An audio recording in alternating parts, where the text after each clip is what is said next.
Long before the first hieroglyph was carved into stone, before the pyramids reached toward the heavens, before Osiris judged the dead and Ra sailed across the sky, there was Min. His worship reaches back into the pre-dynastic era, a time before Egypt was even Egypt, thousands of years before the unification of Upper and Lower Egypt, a time when people still lived in scattered settlements, the written word had not yet emerged, and the desert winds whispered across the empty spaces between tribes, gods, and dreams. It was during this mysterious formative age that Min's cult began to take shape. He wasn't born from myths or royal decrees. He rose from the earth, a force of nature, raw and primal. His earliest worship is traced to Upper Egypt, where two powerful cities, Akhmim and Kift, became strongholds of his devotion. Akhmim, later called Panopolis by the Greeks, was more than a city. It was a spiritual center where Min's rites were practiced with deep reverence. Towering temples, sacred statues, and massive festival processions all grew from these roots. And then there was Kift, ancient Coptos, a city perched at the edge of the vast eastern desert. It was here that Min took on a unique role, not just as a fertility god, but as a protector of desert travelers and caravans. These were dangerous journeys across brutal terrain. Traders, miners, and explorers ventured into the unknown in search of gold, incense, and other riches, and they prayed to Min to guide them, strengthen them, and bring them home. He was life's engine, the fire in the body, the strength in the seed, the pulse in the soil. His many titles reflect the scope of his power. He was called the Great of Magic, a reference not to illusion, but to Heka, the divine creative force. He was the protector of the eastern desert, watching over those who dared to face its silence. And the Lord of the Highlands, master of Egypt's mountainous thresholds where gods and men met, his skin often painted black, not to symbolize death, but the rich, fertile soil of the Nile Valley. Min was the god of fertility. As Egypt evolved, so too did its gods, and Min was no exception. During the New Kingdom, he was merged with Amun, the king of the gods, creating a hybrid deity known as Amun-Min. Later, Min was also associated with Horus, the falcon god and sky deity. As Horus-Min, he fused the power of sight, flight, and dominion with the deep-rooted force of physical creation. Min's legacy wasn't just in statues and titles. It was in the very structure of Egyptian thought, the belief that life is sacred, that fertility is divine, and that creation is an eternal cycle. Look deeper into the body, into the land, into the pulse of life itself. There you'll find Min, silent, ancient, and eternal. In the shadowy halls of Duat, the Egyptian underworld, where the hearts of the dead are weighed, where the gods watch in silence, a creature waits, not for glory, not for worship, but for justice. She is called many things: the devourer of the dead, the eater of souls. Her name is Amit, and to ancient Egyptians she was not merely a monster, she was the last consequence. She had no temple, no priests, no hymns sung in her name. She was a demonic deity, a force, a warning, an eternal guardian of balance. She did not live, but neither did she die. Amit waited silently beside the scales of Mayat, the cosmic principle of truth, balance, and justice. Amit translates to devourer, or more hauntingly, she who swallows the dead. She wasn't a goddess in the traditional sense. She was a cosmic enforcer, a living boundary between the just and the damned. Amit's appearance was no accident. She was a terrifying hybrid of Egypt's most feared beasts. Her head, the crocodile, ruler of the Nile's deadly waters, like the warlike god Sobek. Her torso, the lion, symbol of ferocity and divine wrath, echoing Sekhmet, the lioness of plague. Her hindquarters, the hippopotamus, massive and territorial, like Taweret, protector of childbirth, but when enraged, one of the river's most lethal creatures. Ammit was not chaos. She was a guardian of order, of Ma'at. It was a principle. Truth, balance, justice. The very foundation of the universe. In the grand hall of Ma'at, the jackal-headed god Anubis would weigh the heart of the deceased. On the other side of the scale, a single feather, the feather of Ma'at, the symbol of truth, justice, and cosmic order. To the Egyptians, the heart held a person's true moral record. Every lie, every cruelty, every act of injustice was written there. Standing beside the scale was Thoth, the ibis-headed scribe of the gods. His task was to record the result, impartial, eternal, divine. If the heart was found equal to or lighter than the feather, the soul was deemed pure, and it passed into the fields of reeds, Egyptian paradise, where joy and plenty never ended. If the heart was heavier, burdened with sin, deceit, and injustice, it was too late for repentance. Below the scales, Ammit waited in silence, not to hunt, not to chase. She was no predator. She was a consequence. And when the heart failed the test, she devoured it whole. The soul was not sent to hell. It was not tortured. It was annihilated. No afterlife, no rebirth, no second chance, only oblivion. She's a goddess of mystery, a midwife to pharaohs, and a guardian of childbirth lost in the sands of time. This is Tenenet, the ancient Egyptian goddess of birth, protection, and destiny. Though her name is rarely mentioned alongside Egypt's most famous deities, her role was no less vital. In a civilization that revered the mystery of life and death, childbirth was a sacred threshold, and Tenenet stood at its gate. She was the spiritual force called upon to protect mothers in labor, to bless the first breath of the newborn. And in royal households, it was she who ensured the safe arrival of future pharaohs, because every empire begins with a single birth, and Tenenet was there to witness them all. In the language of ancient Egypt, Tenenet, also spelled Chenenet or Tenenit, is believed to mean to nurse or the act of suckling, a name that speaks directly to nourishment, motherhood, and the sacred role of giving life. Some scholars believe the name may be linked to the Egyptian word for beer, tenenet, a drink that was more than just a beverage. In the temples and homes of ancient Egypt, beer was a symbol of sustenance and a powerful offering in rituals.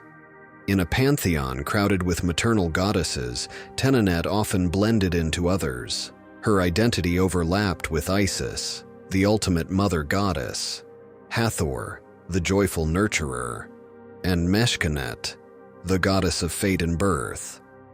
Unlike her more famous counterparts, Tenenet rarely stood at the center of grand myths. Instead, she worked quietly behind the veil of daily life, invoked not in public spectacle, but in private moments of vulnerability and hope. Some historians believe she began as a local goddess, worshipped in the city of Esna. There, she may have risen to greater prominence through royal patronage, becoming the divine midwife not just of families, but of kings. In a world ruled by gods of war, sun, and judgment, Tenenet reminds us of the sacred power of beginnings, of every life born under the watchful eyes of a goddess whose name we're only now learning to speak again. A deity depicted with the head of a cobra, she was both a fierce protector and a gentle nurturer. She watched over pharaohs, named newborns, and guarded the harvest that kept an empire alive. Today we explore the divine mother of grain, the serpent of fate, and one of the most overlooked but powerful goddesses in Egyptian mythology.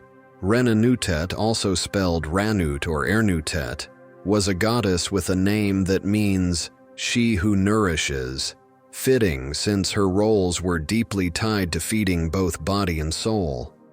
To the ancient Egyptians, the cobra wasn't just a fearsome snake, it was a symbol of royalty, wisdom, and divine protection. To farmers, Renanutet was the spirit of the harvest. She was the warm breeze that ripened the wheat. The quiet guardian of every granary, she was more than a food goddess. Renanutet also played a role in shaping destiny, believed to bestow each child's secret name at birth. That name wasn't just for identification. In Egypt, names held power. A secret name was believed to define the path of one's life. She wasn't just nourishing crops, she was feeding fate itself. As goddess of nourishment, she ensured Egypt's agricultural success. Farmers prayed to her to protect their fields from pests and drought. At harvest, they'd offer her the first fruits, milk, honey, bread, and grain, as thanks. Renanutet was also said to keep track of every good and bad deed. You performed a divine record keeper, judging your moral balance. Her main cult center was Terenuthis, near the modern-day Fayum, an area renowned for its fertile soil and abundant crops. Her temples were often located near granaries so that the bounty she blessed could be stored safely under her watchful eye. Archaeologists have discovered mummified snakes wrapped in linen near her temples, sacred cobras offered as gifts to the goddess herself. In the golden fields of Egypt, her name was once whispered in every gust of wind and every falling grain. Renanutet, guardian of grain and soul. Goddess Heket, small, silent, and sacred. She did not command thunder, nor did she blaze like the midday sun. Yet, when new life entered the world, it was her name that was whispered. In huts of clay and homes of stone, in royal chambers and among common women, Heket was called upon. In hushed tones, she was the breath before the first cry, the stillness before the soul awoke. To the ancient Egyptians, the frog was a potent emblem. After the Nile's annual flooding, a life-giving deluge that determined the very survival of the kingdom, the land would stir with movement. Out of the mud and marshes, frogs appeared in the millions, leaping across newly fertile fields. To the people, these creatures were not pests, but harbingers of life, abundance, and divine renewal. Heket, with her frog's head and woman's body, became a living symbol of that transformation, from water to land, from chaos to order, from potential to creation. In a time before science could explain the process of pregnancy and birth, labor was a terrifying threshold, one foot in life, the other in death.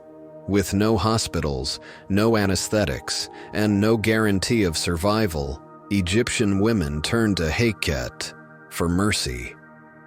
They clutched amulets etched with her image, hung charms carved in green faience around their necks, and recited prayers that had been passed down for generations. She wasn't distant. She was present in every breath and every heartbeat of labor.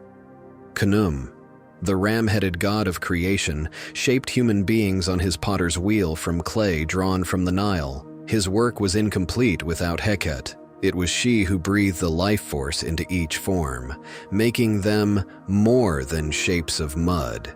She gave them soul. In Egypt's Book of the Dead, Heket's name appears in spells of resurrection and renewal. Her priestesses may have been among the earliest midwives, women trained in herbal remedies, birthing positions, and sacred incantations, bringing forth life under the silent blessing of Heket. Long before empires rose or fell, before pharaohs carved their legacies in stone, she was there. In the reeds, in the water, in the first gasp of life. The god who fed Egypt, his name is nearly forgotten today, buried under centuries of myth and shifting gods. But in the fields of ancient Egypt, Neper reigned supreme, not through power or war, but through grain, bread, and life itself. This was a land where survival depended entirely on the Nile and its floods. If the waters came late, or not at all, famine followed. If the floods were good, grain thrived, and Egypt flourished. Grain was everything. It fed the people. It was used as currency. It was offered to the gods. It even followed the dead into the afterlife. Wheat and barley were the staples of daily life, baked into bread, brewed into beer, and stored as wealth. Grain kept Egypt alive. And so, it only made sense that the Egyptians deified it. Neper was the grain itself. His name literally means grain. He embodied the seed, the stalk, the harvest, and the food it became. He was the son of Renenutet, the goddess of harvest and fate. While she watched over the ripening grain, he was the grain, alive, sacred, and ever reborn. He was revered in everyday life, especially by farmers and villagers. Grain festivals were held in his honor, often at harvest time or planting season. Shrines to Renenutet frequently included dedications to Neper, and priests would offer baskets of fresh grain, loaves of bread, beer made from barley, and small dough figures. These rituals weren't just symbolic, they were urgent. Crop failure meant starvation, and honoring Neper was a spiritual insurance policy against famine. Even tombs included offerings to Neper. Why? Because the dead still needed to eat, and grain was as important in the afterlife as it was in the living world. Let's finish with some fast facts about Neper. He appears in the oldest Egyptian religious texts, the pyramid texts. Every stalk of grain was considered part of Neper's body. His mother, Renenutet, guarded Egypt's food supply with divine ferocity. His name was used in protective spells to keep pests away from granaries. Grain offerings were essential in funerary rites, to nourish the dead for eternity. Before the great names of Isis or Hathor filled the temples of Egypt, there was Satet, pronounced Satet or Satis by the Greeks. Her name holds two powerful meanings: she who shoots, the divine archer, and she who pours out, the one who brings the Nile's sacred waters, a symbol of elegance and wild southern lands. In her hands a bow and arrows, not for war, but for divine purpose. Her domain was Egypt's southern frontier, near the First Cataract, the ancient border with Nubia.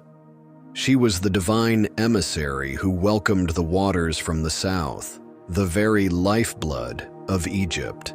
She was one of the earliest goddesses recorded in Egyptian history. Her name appears in the pyramid texts of the Old Kingdom, inscribed over 4,300 years ago. These texts weren't just stories, they were sacred spells and royal declarations of power and divinity. To be named in these hallowed inscriptions is no small feat. It means that even the earliest pharaohs called upon Satet, trusting her to guide, protect, and nourish their kingdom through the capricious rhythms of the Nile. It surged with waters from the deep south, over Nubian rocks, past Elephantine Island, and into the heart of Egypt. For the ancient Egyptians, this was no natural coincidence. Satet, the archer goddess of the southern frontier, who was believed to unleash the floodwaters. To her followers, the annual inundation was Satet's gift, the very essence of her power. Each drop of water, each surge of silt-rich flood carried the blessing of life. The waters left behind fertile black soil, perfect for growing wheat, barley, and flax. Without this cycle, Egypt would be dust and desert. Satet's gift made civilization possible. The people watched the river, and when it rose, as Satet decreed, they celebrated. Satet was no passive river goddess. In Egyptian belief, Satet's arrows could bless the living or strike down the wicked. Each shot was an act of divine judgment, protection for those under her care, and vengeance against those who threatened the sacred flow of the Nile. She had a dual identity, at once nurturing and deadly. A goddess who could summon water with one hand and draw blood with the other. In the goddess Satet, the Nile had a sentinel, one who saw far, who acted swiftly, and who knew, with divine certainty, exactly where to aim. She was the swift one, the nourisher of the Nile, a goddess who once held the lifeblood of Egypt in her hands. Yet today she is nearly forgotten. Who was Anuket, and why did she vanish from memory? To understand Anuket, we must first understand the Nile. More than a river, it was the artery of an entire civilization. Each year its floodwaters spilled across the land, bringing fertile silt and the promise of life. At the very edge of Egypt, near the first cataract, where the Nile surged into the land, there stood Elephantine Island, the gateway to Nubia, and the sacred domain of Anuket. Sometimes spelled Anket or Anuka, was the goddess of the Nile's southern waters. She was the personification of the river's nourishment and power. Her name means the embracer, as she was believed to wrap the Nile in her divine arms during the flood. Swift like the river's current and life-giving like its floods, Anuket was revered as both a nurturer and a powerful protector. Anuket was part of a divine family worshipped in Upper Egypt. Her father, or sometimes consort, was Khnum, the ram-headed god who shaped humans from clay on his potter's wheel. Her mother or sister was Satet, goddess of the flood's precision and mercy. Together, they formed the Elephantine Triad, deities of creation, water, and abundance. As the floodwaters rose, Anuket was the final blessing, carrying the richness of Nubia into Egypt's heartland. Anuket's worship was most fervent during the annual inundation. Pilgrims traveled to her sanctuaries, offering bread, beer, and even precious gold. One ritual defied Egyptian custom: eating fish. Fish were typically taboo in Egyptian religion, but during Anuket's festival, this rule was lifted. It was believed that consuming the river's bounty honored her gifts, proof of her divine generosity. Anuket's symbols tell us much about her character. Her tall crown of ostrich feathers represented swiftness and grace. Though claimed by Egyptian religion, Anuket likely has Nubian origins. Her worship was strongest near the southern border, suggesting she may have been a local river goddess adopted into the state pantheon. Over centuries, Anuket's worship declined. As Egypt's political center shifted north, the gods of the Delta took prominence. With the rise of Christianity, her temples were closed. Her name faded from the mouths of priests, but it remained etched in the granite of Elephantine, waiting to be rediscovered. Today, scholars piece together Anuket's story from fragments, inscriptions, forgotten temples, the iconography of swift water and sacred grace. She is the gentle embrace we don't see, the invisible hand that nourishes, the current beneath calm water. Perhaps that is why her memory faded, not from lack of power, but because her gifts were so constant, they became invisible. His name is Wajwer, a name that means the Great Green. It was their way of referring to the fertile waters, possibly the Nile Delta, and according to some interpretations, even the Mediterranean Sea itself. Wajwer isn't just a god of the water, he is the water, a personification of Egypt's coastal abundance, the flooding estuaries, and the watery world from which life springs. Here's something that sets Wajwer apart.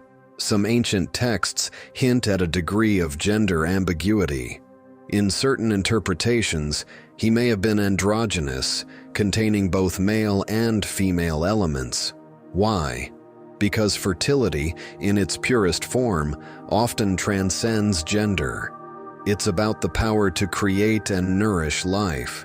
He is the embodiment of that creative force, a divine fluidity that fed the soil, filled the granaries, and kept the ancient world in motion. So while he may not be the most famous god of Egypt, Wajwer held the power of life itself, in every drop of water and every blade of green. His domain? The northern edge of the kingdom, where the great river fans out into a sprawling delta before kissing the sea.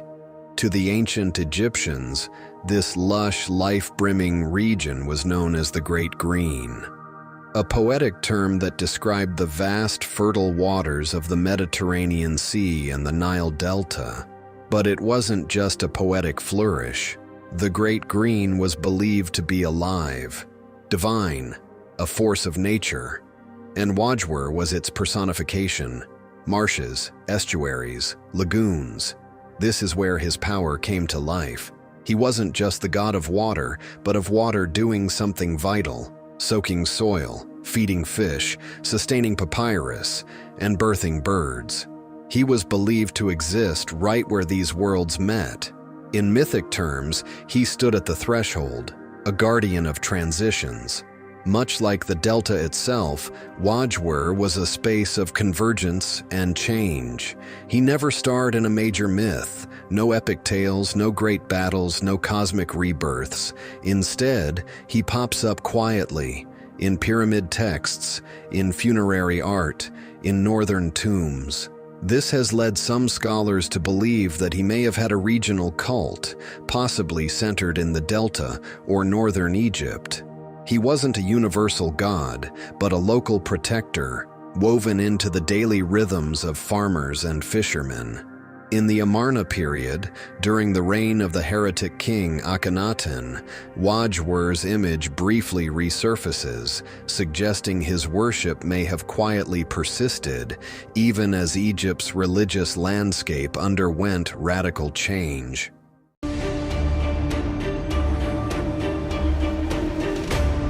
His name was Hapi, the god of the inundation, not the Nile itself, but the flood, the divine overflow that turned desert into paradise. Each year when the Nile burst its banks, it wasn't seen as a natural cycle. To the Egyptians, it was a miracle, a gift, a blessing from Hapi. He came in hues of blue or green, his skin reflecting the lush life that water brings. He was a god of unity. He was called the Lord of Fish and Birds of the Marshes, the lifeblood of an entire ecosystem. When Hapi came, the river teemed with nourishment, the fields flourished, and life bloomed. When he didn't, famine and despair followed. In the hearts of farmers, fishers, and families, Hapi reigned supreme. The name comes from the word meaning the running one, a perfect tribute to the ceaseless flow of the river, to the sacred rhythm of life he upheld. He was the heartbeat, the river's pulse, and in a world of sun-baked sand and scorching heat, he was water. He was life. From June to September, the land of Egypt held its breath. The skies above burned with summer heat, and then the day came, like a sacred promise. The river began to rise. This was Akhet, the season of the inundation. the most important time in the Egyptian calendar, and the time when Hapi revealed his favor, or his fury. Priests gathered along the banks, chanting ancient hymns, calling on the god of the flood. They didn't just hope for any flood, they begged Hapi for the perfect flood, high enough to nourish the soil, but not so high it washed away homes and crops. To understand Hapi's will, priests used a sacred tool, the Nilometer, a carved pillar that measured the height of the Nile's rise. Each notch was a message. Too low, the gods were displeased. Too high, disaster loomed. Every Akhet, the people waited for the waters, for the blessings, for Hapi, because only he could fill the land's veins with life once again.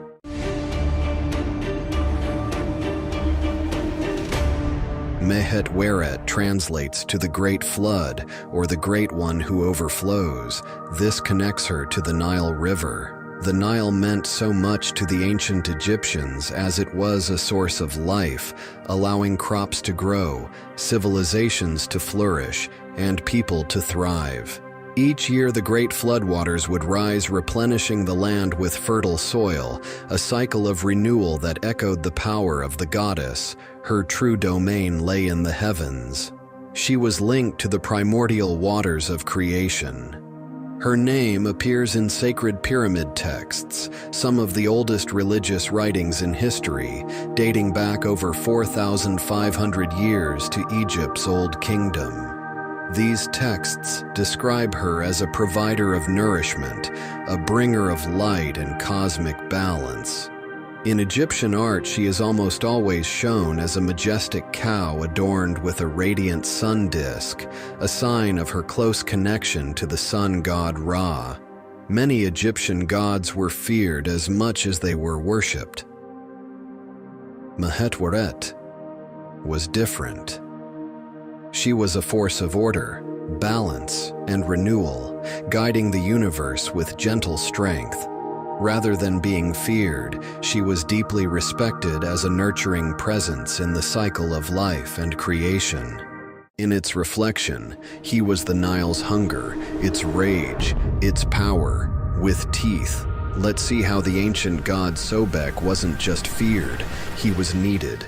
At first, there was only darkness and water, endless, restless water. From this primordial sea rose something ancient, something hungry. He didn't arrive in gold or glory. He rose with instinct, with blood in his breath. He was born not from order, but from chaos itself, the very chaos the gods feared. In Egypt's oldest religious pyramid texts, he's called the Raging One, a crocodile who emerged from none, bringing both the promise of life and the threat of sudden, brutal death. Crocodiles ruled the Nile, just as Sobek ruled over its terror and its blessings. He could crush bone with a single snap, or guard your soul through the underworld. The god was a creator and a devourer, protector and predator. To the ancient Egyptians, this wasn't contradiction. It was balance. Duality was divine. You didn't just worship Sobek, you feared him. In ancient legend, he wept the Nile into being. His tears carved the river that fed Egypt, making him the father of both famine and fertility, one who cried a river, then filled it with teeth. Now, he stood behind kings. Sobek, once a predator of the Nile, had become something more, a symbol of unstoppable power, protection through dominance. Pharaohs didn't just fear him, they claimed him. To rule Egypt was to hold the Nile, and to hold the Nile was to carry God's strength in your blood. Temples rose in his honor. Cities like Crocodilopolis, yes, a real place, became sacred centers of worship. Priests adorned sacred crocodiles with gemstones and gold. The beast was now a god, and gods were crowned. The truth ancient Egyptians knew well: he was never tame. His favor was a double-edged blade. His love could make floods rise and crops flourish, but his rage could starve kingdoms. Pharaohs wore his image into battle. Warriors whispered his name in blood-soaked sand, because to strike like the god was to end a fight in one crushing blow. His name was carved into weapons, swords, spears, and axes, meant to strike with the speed and violence of a crocodile's bite. It came every year, like clockwork, or like a curse. The Nile rose, and with it, the god beneath its surface. Crocodiles flooded the land during inundation, not one, but hundreds, slipping through riverbanks, slashing through fields. And to the ancient Egyptians, this wasn't nature, this was Sobek, unleashed. His presence was tangible. You could feel it in the mud, hear it in the water, smell it in the fear. So they begged for mercy, for protection, for fertility, all in the same breath. He didn't just bring water, he brought judgment. He could drown your home, or feed your crops. He could take your child, or bless your next one.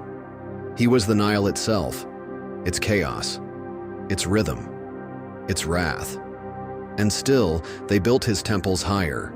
In some of these temples, walls were carved not just to honor him, but to sound like him, engineered to echo with deep bellows. These sacred chambers mimicked Sobek's roar. When priests chanted, it was his voice that answered. The floods have passed. The temples stand in silence. The Nile flows on, vast, unbroken, eternal. Perhaps he's only sleeping beneath the surface. Sobek was never just a monster, never just a god. He was the Nile's reflection, its hunger and its generosity, its serenity and its violence.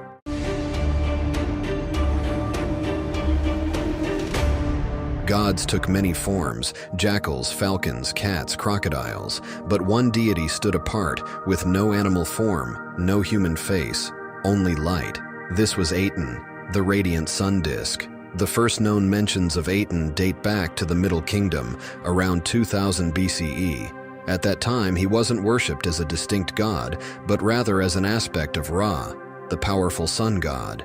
Unlike other gods, Aten had no human body, no animal head. He was something different, pure energy. His rays stretched down like fingers, reaching out to touch the earth, offering life to those below. This made Aten truly unique among Egypt's deities. While most gods took on forms inspired by nature and animals, Aten remained formless, existing only as the sun itself. For centuries, Aten remained a minor presence in Egyptian religion, overshadowed by Ra and the many other gods. But that would all change with the arrival of one pharaoh, one man who would elevate Aten above all others and turn Egyptian tradition on its head. His name was Amenhotep, and he dared to worship only one god. Amenhotep IV, otherwise known as Akhenaten, meaning effective for Aten, was not just a name change. It was a declaration of faith and a challenge to Egypt's powerful religious elite. For generations, the most powerful god in Egypt was Amun, whose temples controlled vast wealth and influence. But in the 5th year of his reign, Akhenaten did the unthinkable. He rejected Amun and the entire pantheon of Egyptian gods. Instead, he proclaimed that Aten, the radiant sun disk, was the one and only god. It was a radical shift in Egyptian belief. Never before had a pharaoh denied the existence of other gods. Never before had Egypt seen monotheism. This move infuriated the powerful priesthood of Amun, who had controlled Egypt's religious and economic power for centuries. By rejecting their god, Akhenaten wasn't just challenging tradition, he was dismantling a political empire. Akhenaten wanted more than just religious change. He needed a new capital, one free from Amun's influence. So, he ordered the construction of Akhetaten, Horizon of Aten, a city built entirely for the glory of his god. Unlike the dark enclosed temples of Amun, the temples of Aten were open to the sky, allowing the sun's rays to reach worshippers directly. There were no statues of gods, only inscriptions of Aten's light touching the royal family and the people. For nearly 2 decades, Pharaoh Akhenaten ruled under the light of Aten, but his vision of a monotheistic Egypt came at a heavy price. While he devoted himself to religious reforms, the empire itself began to crumble. Inside Egypt, resentment was boiling over. The people had worshipped their gods for centuries: Amun, Ra, Osiris, Isis. Now, their temples were closed, their gods erased from history. The priests of Amun, once the most powerful religious figures in Egypt, had been stripped of their influence. But they were waiting for the right moment to strike back. In the shadows, the priests of Amun conspired. They saw Akhenaten's religious revolution as blasphemy, and more importantly, as a threat to their power. As famine, economic hardship, and military failures grew, more Egyptians turned against the heretic pharaoh. By 1336 BCE, Akhenaten's reign was coming to an end. Weak, isolated, and surrounded by enemies, he died, though the exact cause of his death remains unknown. Was it illness, assassination, or had his god abandoned him? And with Akhenaten's death, so too began the death of Atenism. Akhenaten's son, a young boy named Tutankhaten, took the throne. But under pressure from the powerful Amun priesthood, he changed his name to Tutankhamun, restoring the worship of the old gods. The priests of Amun ensured that Akhenaten's legacy would be erased. His name was chiseled out of monuments. His statues were smashed. The city of Akhetaten was left to the sands of time.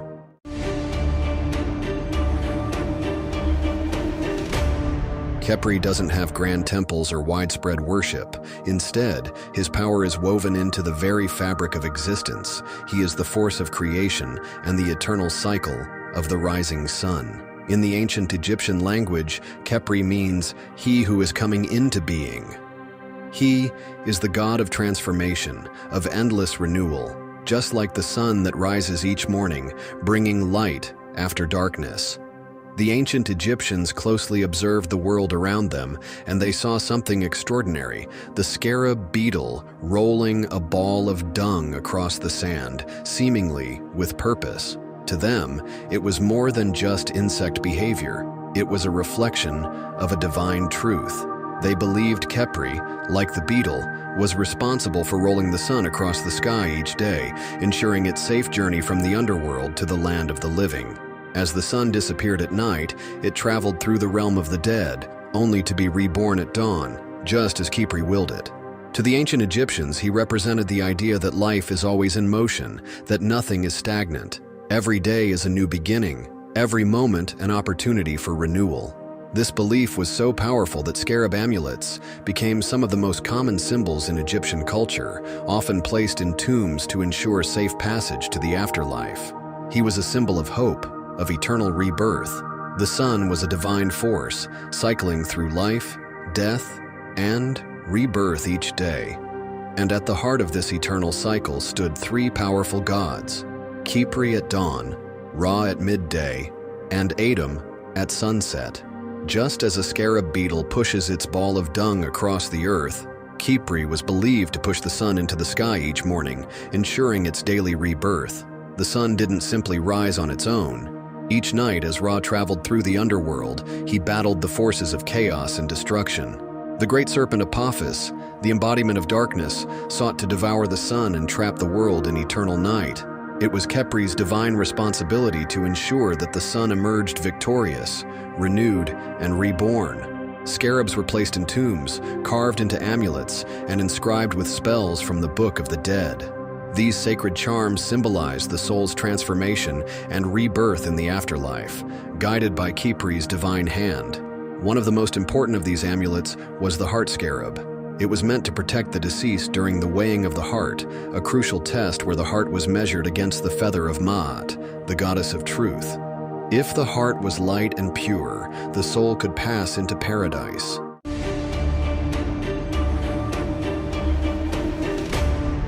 Her name means "she who brings," a goddess whose arrival in the sky signaled the most important event of the year, the flooding of the Nile. Unlike other deities tied to the land or the underworld, Sopdet belonged to the heavens. The ancient Egyptians closely observed the heliacal rising of Sirius, the moment it became visible just before sunrise, after months of being hidden by the sun. This event occurred every year in mid-July, marking the arrival of the Nile's life-giving floodwaters. To the people of Egypt, this flood was a miracle, replenishing the land with rich, black soil and ensuring the success of their crops. Without it, famine and hardship would follow. Her appearance in the sky aligned so perfectly with this annual event. The Egyptian New Year, Wepet Renpet, was based on the cycle of Sirius. The entire Egyptian calendar was structured around her return, making her one of the most important timekeepers of the ancient world. Over time, Isis and Sopdet, the star goddess, became deeply connected, their identities merging in a celestial and divine bond. As Egyptian religious beliefs evolved, Sopdet's role as the harbinger of the Nile floods and Sirius's guiding light became closely tied to Isis's divine role as a protector and nurturer of life. The two goddesses were merged into a single entity, Isis-Sopdet. The rising of Sirius in the sky came to symbolize Isis's search for Osiris, a moment of hope and resurrection.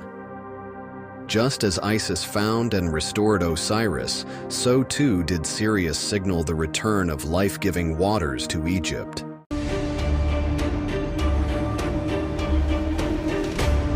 In the sands of time, long before the rise of Egypt's Grand Pyramids, there was Hathor, a deity who bridged the earthly and the divine.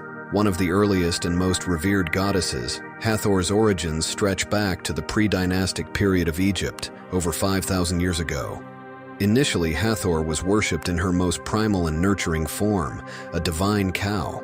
For the ancient Egyptians, the cow symbolized fertility, abundance, and life itself. Hathor was not just a goddess. She was a cosmic mother, believed to nourish all living beings with her divine essence. Hathor's influence extended far beyond the earth. The Milky Way, that shimmering river of stars in the night sky, was thought to be her milk, a celestial offering that nourished the universe. This connection to the cosmos made her both a symbol of fertility and a reminder of the divine order in the heavens. Hathor's worship was not limited to small shrines or modest offerings. Her temples were some of the largest and most opulent structures in ancient Egypt, reflecting the grandeur of her divine status. Among these, the Temple of Hathor at Dendera stands as a testament to her enduring importance. This temple, with its intricate carvings and vibrant artwork, was a center of pilgrimage for those seeking her blessings of love, music, and joy. The Dendera Temple complex, dedicated to Hathor, features one of the most stunning astronomical ceilings in ancient history. It not only honors her connection to the Milky Way, but also showcases the Egyptians' advanced understanding of the cosmos. She was equally feared for her destructive capabilities.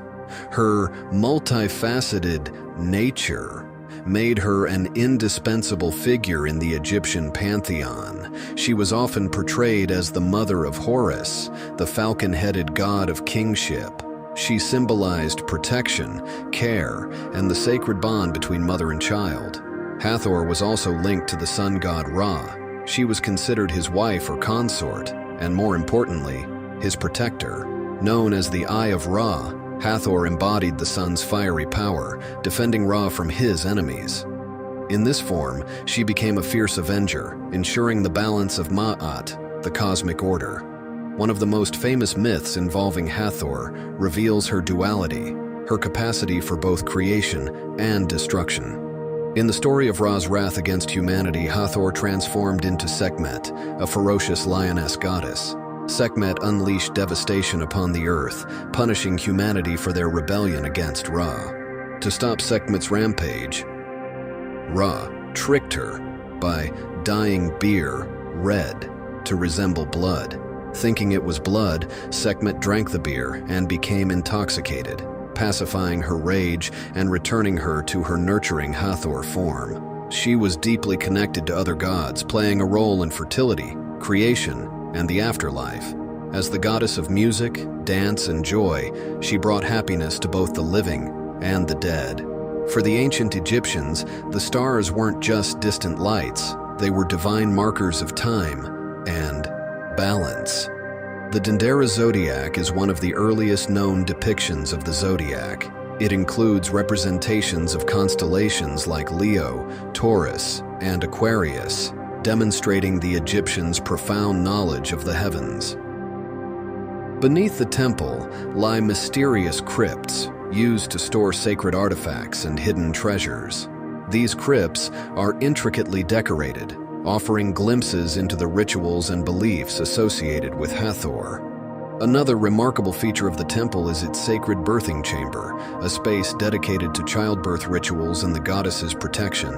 Hathor's association with fertility and motherhood made this chamber a site of hope and renewal for women seeking her blessings. Pilgrims from across Egypt journeyed to Dendera to pay homage, participate in festivals, and seek the goddess's favor. The temple's grand celebrations, filled with music and dance, embodied Hathor's joyous and life-affirming nature.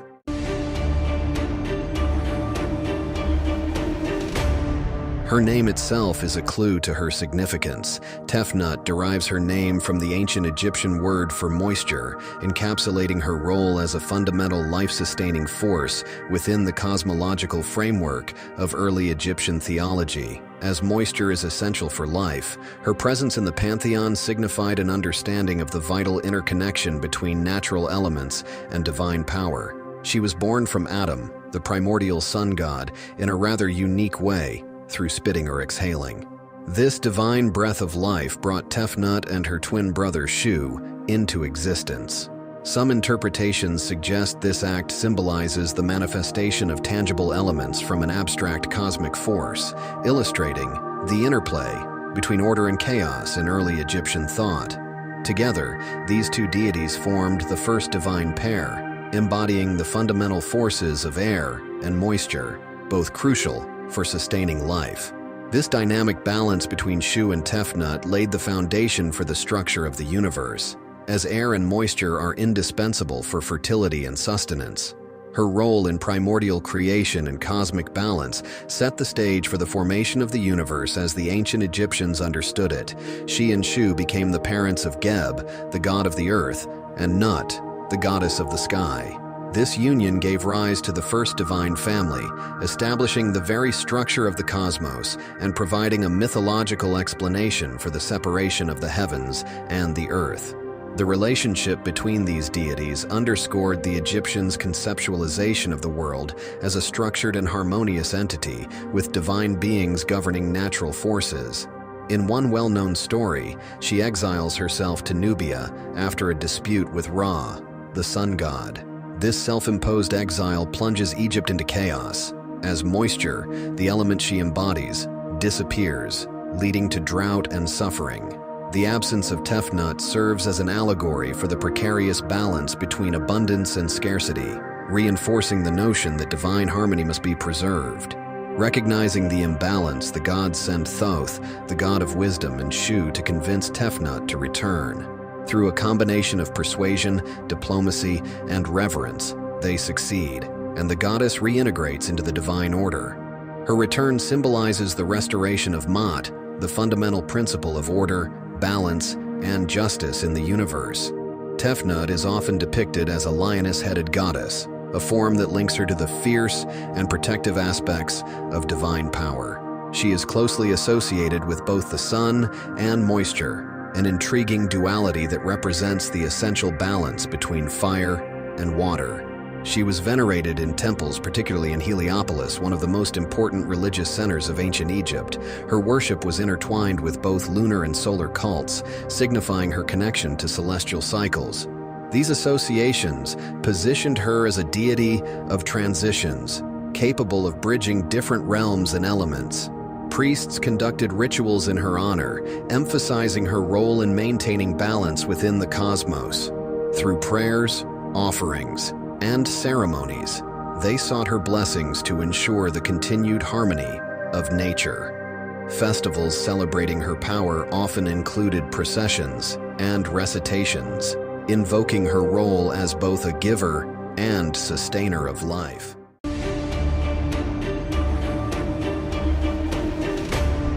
When we think of gods in mythology, we often imagine mighty beings ruling from the heavens. But in ancient Egypt, one of the most powerful gods wasn't above, it was beneath. Meet Geb, the god of the earth, the very foundation of life itself. Geb, sometimes spelled Keb or Seb, was one of the most important deities in ancient Egyptian mythology. His name was spoken in temples and written in sacred texts for thousands of years.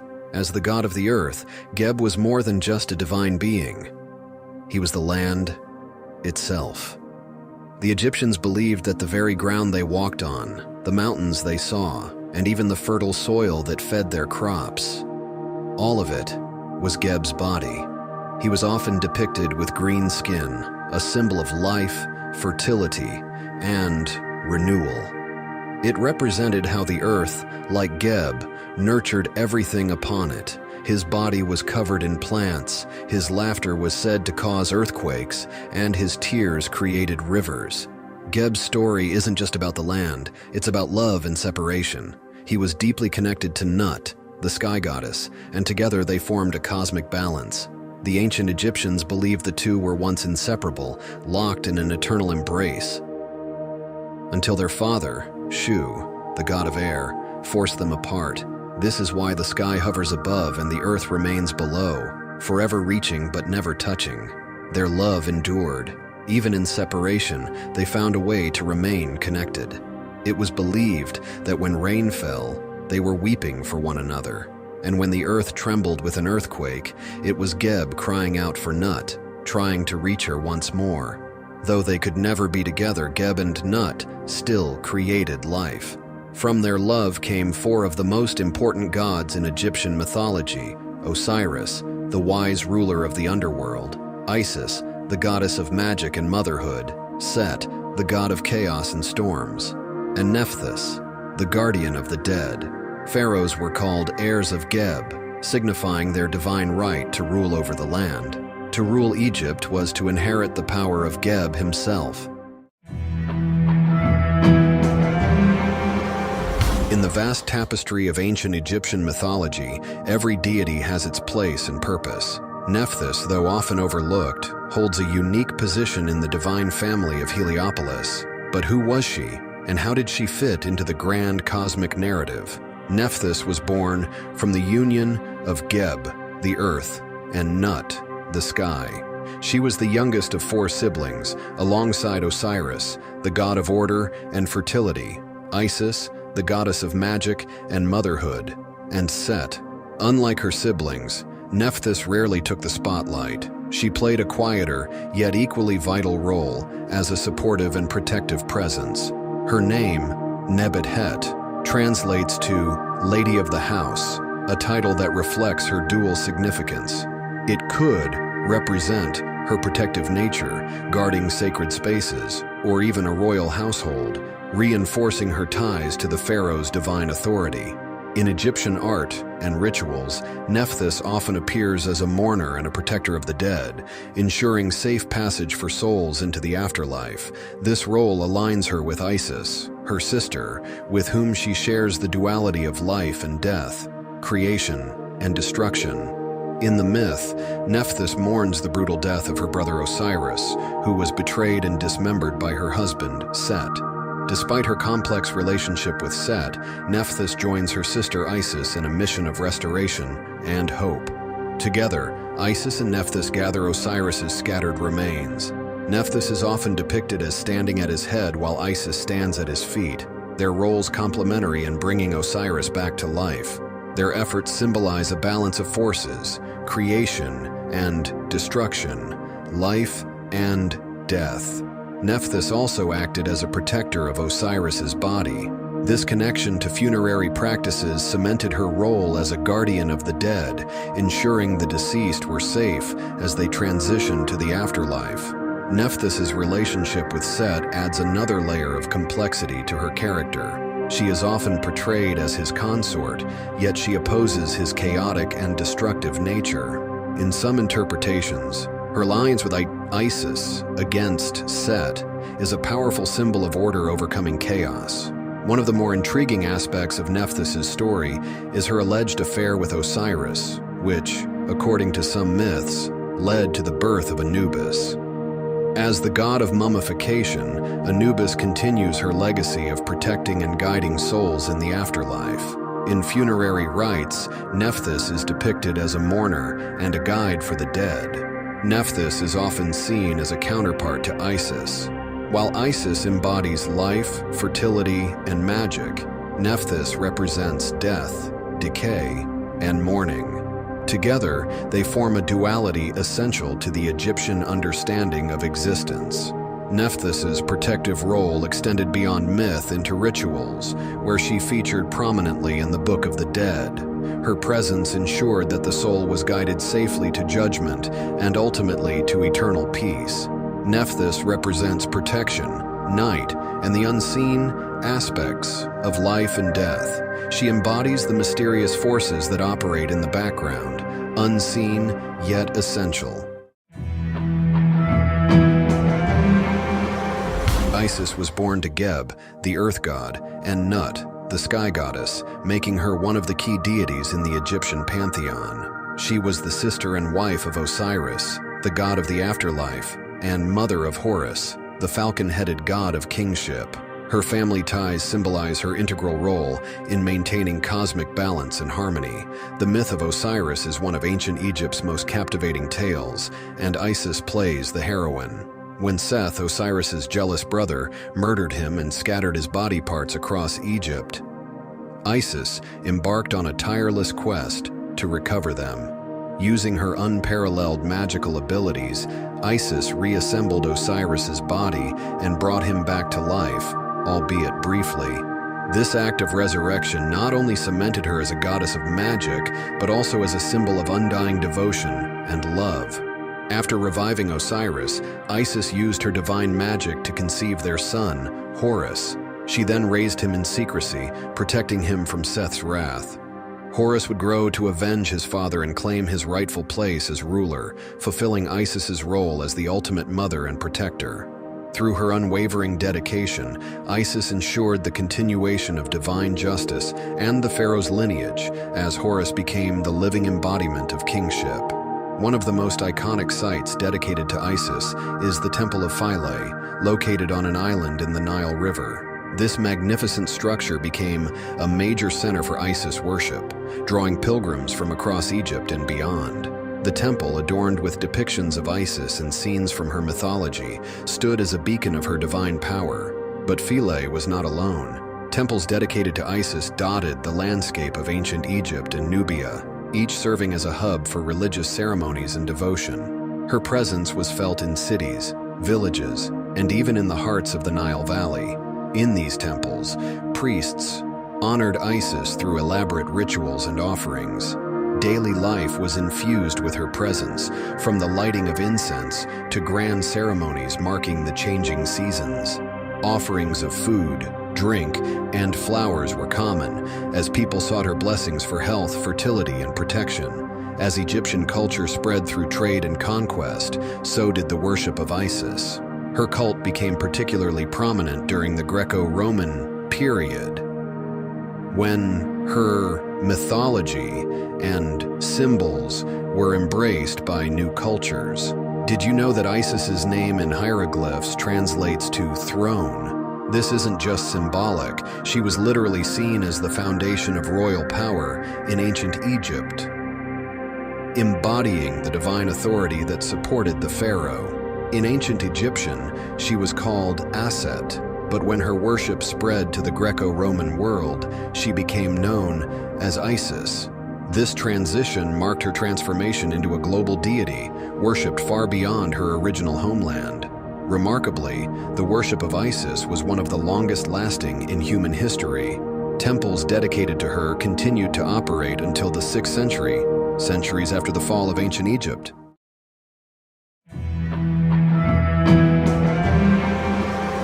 In the land of the Nile, where the sun rose and set with divine purpose, the ancient Egyptians sought to understand their place in the vast expanse of time. Their answer? The god of eternity. He personifies eternity itself, a concept central to Egyptian life, religion, and the afterlife. He was part of the Ogdoad, a group of 8 primordial deities worshipped in Hermopolis. These gods and goddesses represented the foundational elements of existence before creation. Paired in male and female forms, they embodied concepts like darkness, water, air, and infinity. In this divine ensemble, He and his female counterpart, Hau-He, symbolized limitless space and infinite time. Together, they represented the unending cycles that underpin all existence, from the rise and fall of the sun to the eternal flow of the Nile. As the god of eternity, he was seen as the guardian of time's endless expanse. His role was not confined to the cosmic. It extended to the mortal world, shaping how the Egyptians viewed their lives and their legacies. In royal inscriptions, He is often depicted presenting the king with an ankh, the symbol of life, and a palm frond, granting them 1,000,000 years of reign. This wasn't just hyperbole. To the Egyptians, it was a divine promise of an eternal legacy. Unlike some gods who were represented in elaborate or fearsome forms, his imagery is simple but profoundly symbolic. He is most commonly depicted seated or kneeling, with his arms raised high, holding palm fronds in each hand. The palm fronds he holds are not mere decoration. In ancient Egypt, palm fronds were used to mark the passage of years, making them a fitting emblem for a deity tied to eternity. Each frond became a symbol of life's unending cycle. For the Egyptians, eternity wasn't an abstract idea. It was a tangible goal, one they sought to achieve through their connection to the god. By invoking his protection, they believed they could secure a place in the eternal cycle of existence. His connection to the number 1,000,000. For the Egyptians, this wasn't just a numerical value. It was a concept that represented infinity, countless years stretching endlessly into the future. When He appears in royal inscriptions, he is often shown offering this symbolic number to the pharaoh. This act wasn't just a blessing for a long reign, it was a declaration of divine favor, linking the ruler's legacy to the infinite. By including He in tomb carvings and inscriptions, the Egyptians hoped to guarantee an eternal afterlife, a life that would stretch endlessly into the beyond. He and Hauhet stood as guardians of the infinite. Their role was not active creation, but sustaining the delicate equilibrium that allowed the universe to exist. In this way, they were the unseen architects of eternity, ensuring that time and space remained boundless. The Egyptians believed that creation required the harmonious interplay of opposites, light and dark, chaos and order, male and female. He and Hauhet, as the embodiment of infinity, formed one of the pillars of this divine balance. In the heart of ancient Egypt, where the power of the pharaohs was intertwined with the gods, a fierce and formidable goddess emerged. This is Menhit, a warrior goddess whose mythological roots lie in the lands of Nubia, but whose power and influence were deeply felt in Egyptian religion. Menhiti's origins trace back to the ancient region of Nubia, just to the south of Egypt. While she was initially worshipped by the Nubians, she was eventually integrated into the Egyptian pantheon as one of the country's powerful war deities. As the goddess of war and destruction, Menhit was seen as the protector of the pharaoh and the personification of strength and might. Her most recognizable feature is her lioness head, a symbol that connects her to the primal forces of nature, ferocity, and royalty. Lions, revered in ancient Egypt for their power and nobility, were frequently used to symbolize the might of their gods, especially those associated with war and protection. Associated with the sun god Ra, Menhit was often seen as the sun god's fierce and protective warrior. In Egyptian mythology, Ra is not only the ruler of the heavens, but also the force of life and light. Yet, Ra's power required defense against the forces of chaos, forces that sought to disrupt the divine order, Ma'at. Menhit stood at the forefront of this defense, wielding her power to safeguard the sun god's domain. In myths, Menhit and other lion-headed goddesses like Sekhmet would combat Apep, the serpent of chaos, ensuring Ra's journey through the sky was uninterrupted. This was not just a battle of good versus evil, it was a fight to preserve the very fabric of existence. Menhit's primary centers of worship were located in Upper Egypt, particularly in the city of Esna, where her cult flourished. As one of the warrior goddesses of the Egyptian pantheon, she was not only linked to victory in battle, but also represented the protection of Egypt's borders, ensuring the stability of the kingdom. In some accounts, Menhit was believed to be married to Khonsu, the moon god. Together, they represented the complementary energies of the sun and moon, two celestial forces that governed the heavens. While Menhit embodied the sun's fiery strength and destruction, Khonsu represented the calm, guiding light of the moon. While Menhit fought chaos with her fiery nature, Khonsu provided a stabilizing, protective energy during the night. Menhit's identity often overlaps with that of Sekhmet, another lion-headed war goddess. Both are fierce protectors and embodiments of Ra's destructive power. However, they serve distinct roles in Egyptian mythology. Sekhmet is more closely associated with healing and plagues, balancing destruction with renewal. Menhit, on the other hand, is more singularly focused on warfare and defense. Pharaohs, especially those in Upper Egypt, would call upon her for protection and strength before they led their armies into battle. She was believed to lead the pharaoh's forces to victory, symbolizing the strength and ferocity needed to triumph in the harshest of conflicts.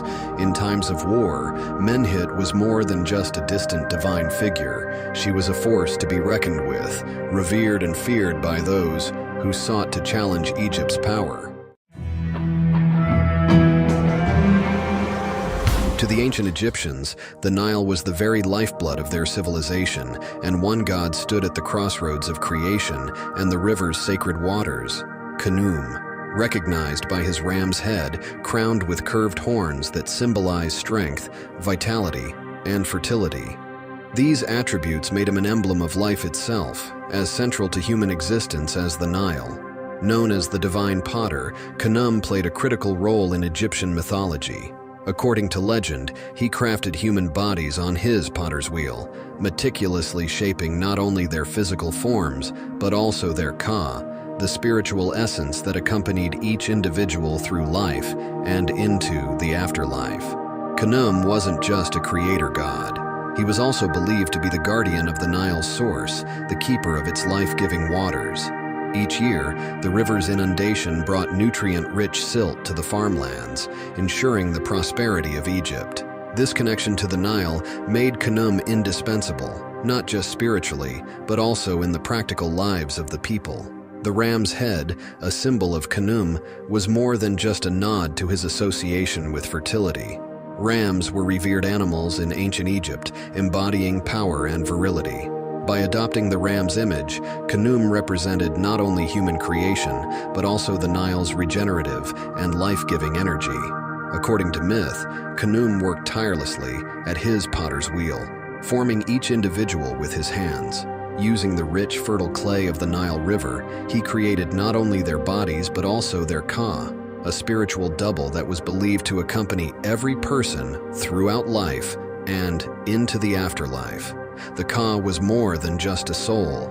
It was a unique, divine blueprint representing a person's individuality and vitality. Khnum didn't just create physical life, he crafted the essence of who each person was, connecting them to the gods and the greater cosmos. In addition to ordinary people, Khnum also shaped the lives of Egypt's most exalted rulers. In royal birth myths, He is shown crafting the bodies of pharaohs on his potter's wheel, emphasizing their divine origin. These stories reinforce the belief that the pharaohs were not mere mortals, but chosen figures imbued with divine authority. As the guardian of the Nile source, Khnum ensured the river's annual inundation, which brought fertile silt to the farmlands. This inundation wasn't merely a natural event, it was a divine blessing, one that sustained Egypt's agriculture and civilization. To honor Khnum and secure his favor, Egyptians performed rituals and made offerings. Imagine a time before time itself, a world submerged in infinite waters of chaos. From these depths emerged Tatanen, a name that means the risen land or the emerging land. Tatanen symbolizes the earth's first breath, the fertile ground rising from the chaotic waters to bring forth life. In Egyptian mythology, Tatanen was no ordinary god. He represented the very foundation of the earth, the solid, stable land that gave life its beginning. His emergence from the watery abyss of Nun marked the first step toward creation, making him one of the most ancient and significant deities in Egyptian cosmology. Tatanen's roots trace back to the Old Kingdom, around 2686 to 2181 BCE. Although less prominent during this era, his presence in religious texts and temple inscriptions reveals his enduring importance to the Egyptians. Over time, his influence expanded, reaching new heights during the Middle and New Kingdoms. In Memphis, the ancient capital of Egypt, Tatanen's role evolved further. He became closely tied to Ptah, the revered creator god of Memphis. Together, they formed a powerful duality, Ptah as the divine craftsman who shaped the world, and Tatanen as the fertile ground upon which it was built. Tatanen was not only the physical land, but also its spiritual essence. He embodied the earth's stability and fertility, supporting life and creation. In this way, he bridged the natural and divine, a cornerstone of Egyptian religious thought. Gods weren't just worshipped for their powers, they were visualized with symbols that spoke volumes about their roles and significance. Tatanen, the god of the earth's emergence, is no exception. His iconography and symbolism reveal his profound connection to life, stability, and the cosmos. The god is often depicted as a man with striking green skin, a vivid representation of vegetation and fertility. For the Egyptians, green was the color of life itself, the lush crops, the blooming flora, and the eternal cycle of renewal. By embodying this color, he was the earth's vitality, its ability to sustain and regenerate. He played a pivotal cosmic role as a mediator between chaos and order. Ancient Egypt, a land of majestic monuments, grand temples, and deep spiritual beliefs. For thousands of years, the people of Egypt looked to the gods to guide and protect them, and among these gods, none were as powerful or as revered as Amun. Who was Amun? How did he rise from a local deity of Thebes to become one of the most significant gods in the entire Egyptian pantheon? To understand Amun's incredible journey, we must first look at his name. The word Amun means the hidden one, representing a deity that is both present and unseen, a mysterious force that operates behind the scenes of creation, life, and death. Amun wasn't always at the forefront of Egyptian worship. In fact, he began as a relatively minor god of Thebes, a city far less prominent than Memphis or Heliopolis during Egypt's early dynasties. But as Thebes grew in power, so did Amun's influence. Through a combination of political changes and divine favor, Amun became the chief god of the powerful Theban rulers. These kings attributed their victories and successes to Amun, and in return, they lavished his temples with wealth and prestige. Over time, Amun was no longer just the god of Thebes. He became the king of the gods. In the next chapters of this story, we'll explore Amun's rise to dominance, his deep ties to Egyptian politics, and how his worship influenced not only Egypt, but also its surrounding regions. To start with, Amun was a humble and largely overlooked deity, worshipped in the small city of Thebes. Thebes itself was a minor player during the Old Kingdom. While cities like Memphis and Heliopolis flourished as centers of power and religion, Thebes remained on the fringes of the political landscape. But everything was about to change. Amun at this time was not a powerful god. He was a god of air and wind, representing the unseen forces that shaped the world. His name, meaning the Hidden One, reflects this role as the invisible, mysterious energy behind creation and life. Though he was unseen, Amun's power was always there, present in the air that people breathed and in the wind that carried life-sustaining water across the Nile Delta. Amun's role as the god of air made him a protector of the unseen realms of existence, the wind that can be felt but never seen. In Egyptian creation myths, Amun was linked to the act of creation itself. As the Hidden One, he played a key role in forming the universe, helping to shape the cosmos from the chaotic, watery abyss that existed before the world. According to one version of Egyptian mythology, Amun was part of the Ogdoad, a group of 8 primordial deities that existed before the dawn of time. These gods represented the chaotic forces from which the universe was born. Amun, in this ancient context, was the force of invisibility and the mysterious air, which along with his counterpart Amunet, helped shape creation. In the chaos before creation, these 8 gods personified elemental forces.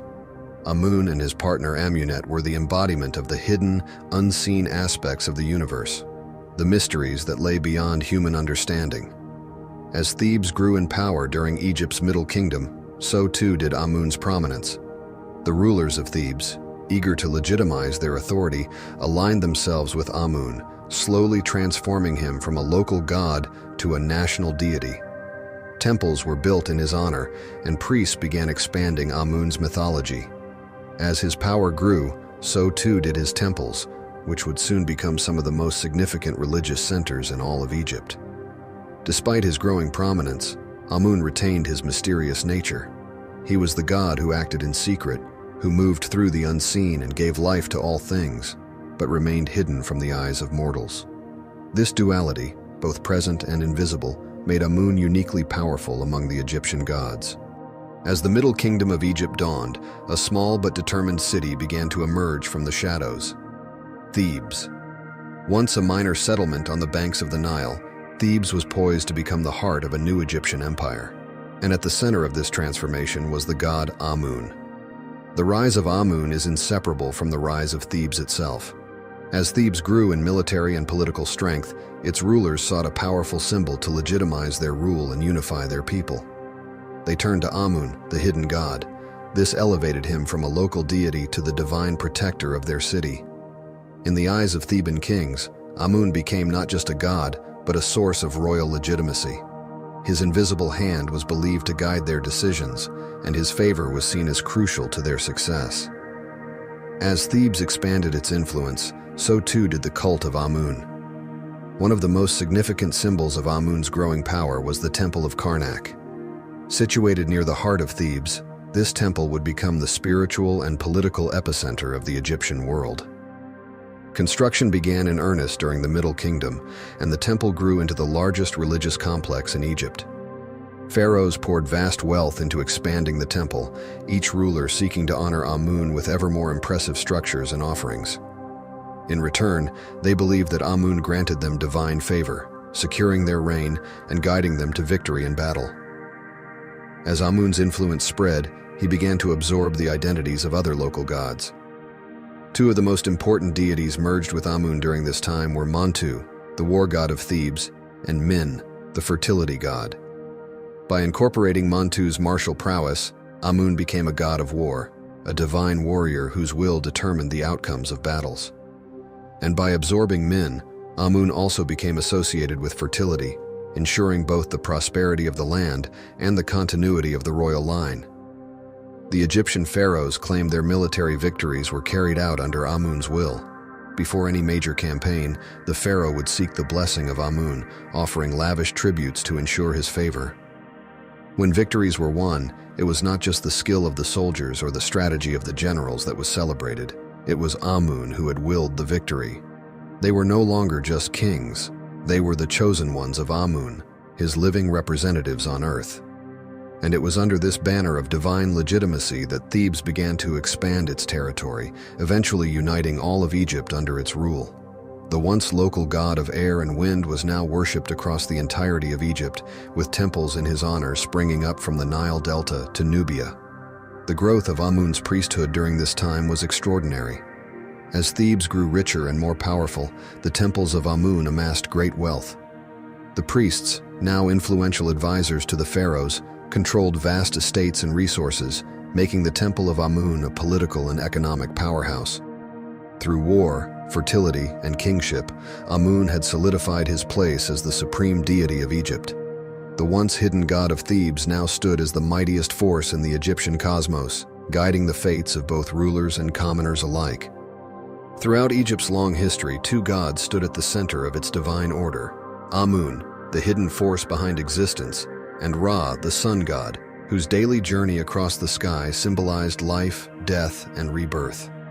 But in time, by merging Amun with Ra, the Egyptians unified the visible and invisible aspects of the universe, creating a god of unparalleled cosmic significance. Amun-Ra became more than just a god of the air or the sun. He was now the supreme ruler of both the physical and spiritual worlds. He was the hidden force behind creation and the visible power that gave life to all through the light of the sun. Amun-Ra's influence stretched across the heavens and the earth. His power was considered limitless, and he was worshipped as the divine king who reigned over the universe. In this new form, Amun-Ra became Egypt's supreme deity, embodying both the majesty of kingship and the eternal cycle of life, death, and rebirth. It had practical significance in the lives of the Egyptian people. Amun-Ra's worship became central to Egyptian religious life, and grand festivals were held in his honor, including the Opet Festival. The Opet Festival, one of the most important annual events in ancient Egypt, celebrated the renewal of the king's divine power and his connection to Amun-Ra. During the festival, statues of Amun-Ra, his consort Mut, and their son Khonsu were paraded from the Karnak Temple to the Luxor Temple. This journey symbolized the god's blessing on the pharaoh and his continued rule over the land. It was a time of unity and renewal. As Amun-Ra blessed the king, so too did he bless the people, ensuring the prosperity of the land and the success of Egypt in war and peace. Through his merger with Ra, Amun's role expanded far beyond that of a local deity. Now, as Amun-Ra, he was worshipped throughout the entire Egyptian empire. His temples grew more opulent, his priests more powerful, and his festivals more grand. Pharaohs proudly proclaimed their divine right to rule through Amun-Ra, and even military victories were attributed to his will. In the coming years, Egypt would face internal upheaval that threatened even the most powerful of gods. A new pharaoh, Akhenaten, would attempt to upend the entire religious system, rejecting Amun-Ra in favor of a single god, Aten. Ancient Egypt, a land of great mysteries and profound spirituality, a civilization that flourished for over 3 millennia, leaving behind a legacy that continues to captivate the world today. Central to this enduring fascination is the rich tapestry of Egyptian mythology, where gods and goddesses shaped every aspect of life, death, and the afterlife. Khonsu, his name means traveler or wanderer, a fitting title for the god who guides the moon across the night sky. But Khonsu is more than just a lunar deity. He is a protector, a healer, and a symbol of rejuvenation. Yet, his role extends far beyond celestial movements. Khonsu is revered as a powerful healer, invoked in times of illness and distress. In some myths, his powers were even sought by foreign kings, desperate for his divine intervention. So let us begin our journey under the light of the moon as we explore the history and significance of Khonsu, the Egyptian god of the moon. Our earliest glimpses of Khonsu come from the pyramid texts, some of the oldest religious writings in the world. These texts, inscribed on the walls of royal tombs during the Old Kingdom, reveal Khonsu as a god connected to the moon, a celestial traveler who illuminates the night sky and protects the dead on their journey to the afterlife. Initially, Khonsu's role was relatively minor. especially when compared to the great solar deity, Ra. However, as the centuries unfolded, Khonsu's character began to evolve. By the time of the Middle Kingdom, Khonsu was no longer just a guardian of the night. He had become a vital part of the Egyptian pantheon, known for his healing powers and his connection to the cycle of life and death. As Khonsu's importance grew, he began to be associated with other powerful deities. He was often linked with Ra, the sun god, and Thoth, the god of wisdom and writing. In many myths, Khonsu is depicted working alongside these gods, helping to maintain the balance of the cosmos. In this role, Khonsu was seen as a key figure in the eternal struggle against chaos. Each night, he would join Ra in the solar bark, battling the serpent Apophis, who sought to devour the sun and plunge the world into darkness. Through these myths, Khonsu's role as a protector was solidified, not just in the physical world, but in the spiritual realm as well. Khonsu's prominence reached its pinnacle during the New Kingdom, particularly in the city of Thebes, where he became part of one of the most important divine families, the Theban triad. This triad consisted of Amun, the king of the gods, Mut, the great mother goddess, and their divine son, Khonsu.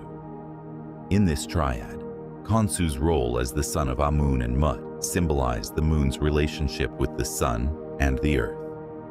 Amun representing the hidden powerful sun, Mut, the nurturing earth, and Khonsu, the moon that bridges the two.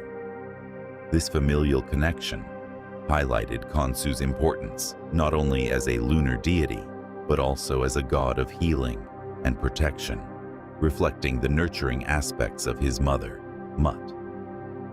The people of Thebes held Khonsu in high regard, with his temple at Karnak standing as a testament to his importance. Here, rituals were conducted to honor Khonsu, asking for his protection during the night and invoking his healing powers in times of illness. Khonsu's connection to Thebes also tied him to the city's political and religious power. As Thebes grew in prominence during the Middle and New Kingdoms, so too did the worship of Khonsu. The city's rulers, eager to legitimize their authority, often depicted themselves as favored by the Theban triad, with Khonsu acting as a divine protector and healer. Khonsu's connection to the moon is one of the most defining aspects of his character. The ancient Egyptians believed that Khonsu controlled the phases of the moon, his influence waxing and waning as the moon moved through its monthly cycle. Khonsu was revered as the illuminator of darkness, the god who brought light to the night. His presence was seen as a comfort, a beacon of hope in the dark hours when the dangers of the night were most feared. But the moon's journey was not without peril. Each night, Khonsu would embark on a dangerous voyage, accompanying Ra in the solar bark as it traveled through the underworld. During this nightly journey, Khonsu played a crucial role in protecting Ra from the serpent Apophis, the embodiment of chaos, who sought to devour the sun and plunge the world into eternal darkness. It was Khonsu's task to battle this fearsome serpent, using his lunar powers to drive it away and ensure that the sun would rise again.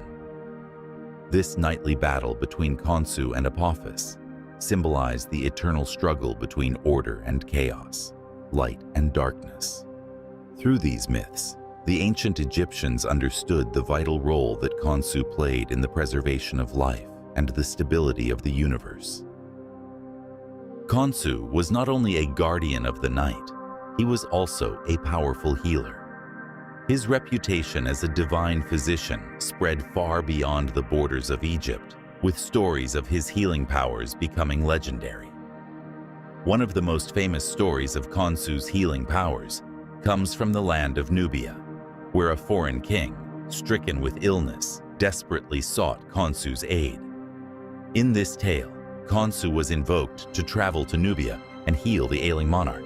demonstrating his far-reaching influence and the faith that people placed in his powers. In this myth, Khonsu's journey to Nubia was not just a demonstration of his healing abilities, but also a testament to his role as a benevolent deity who could cross borders to bring relief to those in need. His association with healing was so strong that he was often invoked alongside Thoth, the god of wisdom and medicine, in medical practices and rituals. Perhaps the most well-known tale of Khonsu's healing powers is found on the Bentresh stela, where the god is called upon to heal a foreign princess suffering from a mysterious illness.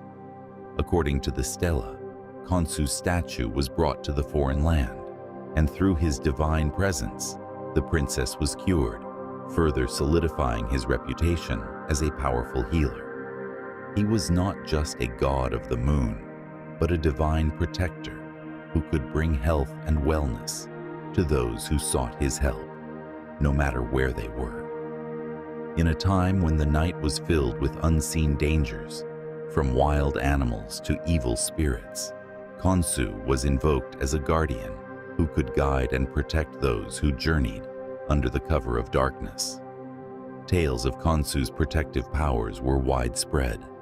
It was believed that he could shield travelers from harm, warding off evil spirits that roamed the night.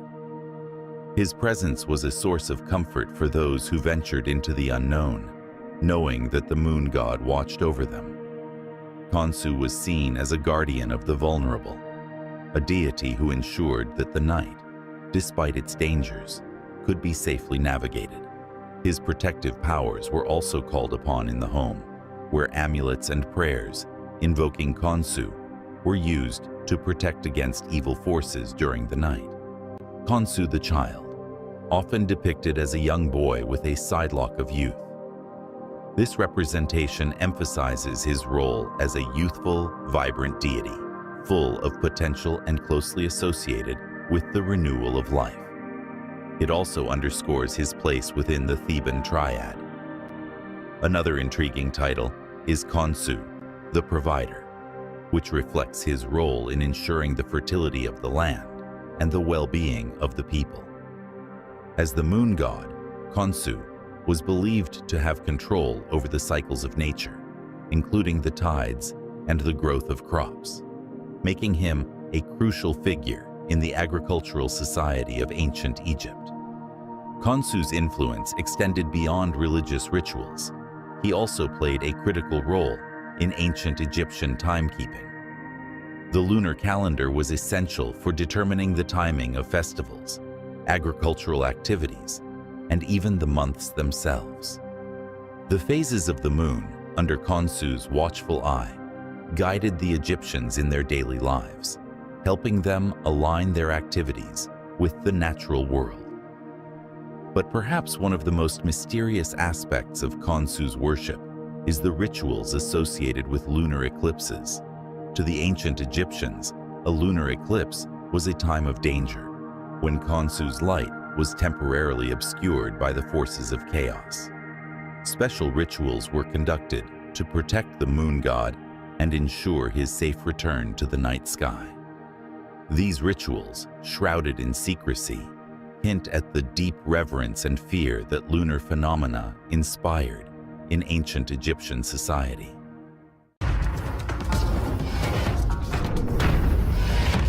We will dive deep into the origins and early worship of one of Egypt's most significant, yet often overlooked deities, the Mother Goddess. Mut's origins can be traced back to the city of Thebes, now known today as Luxor. Mut was revered as the Great Mother, a title that reflected her nurturing maternal essence and her role as the mother of the gods.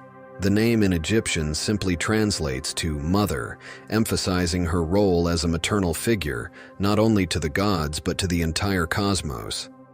Her name carried immense weight, symbolizing both the literal and spiritual aspects of motherhood. As the ancient Egyptians believed, she was the source of all life. Despite her later prominence, Mut's early origins remain somewhat mysterious. She likely began as a local deity in Thebes, but by the Middle and New Kingdom periods, her influence grew exponentially, alongside the rise of Amun, who became the most powerful god in Egypt.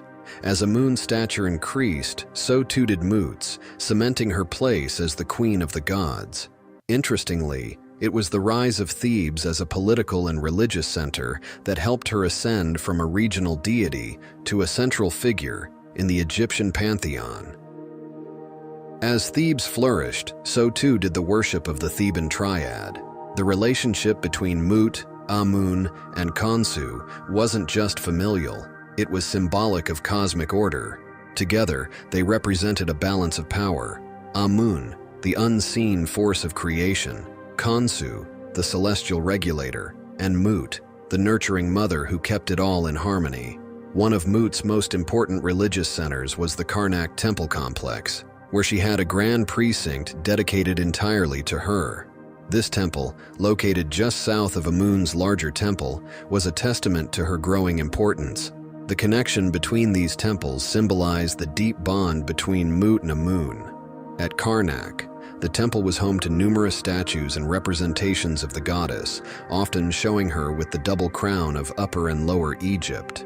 This imagery reinforced her position as a mother not only to the gods, but to the pharaohs and people of Egypt. She was both nurturing and powerful, embodying the stability and prosperity of the land itself.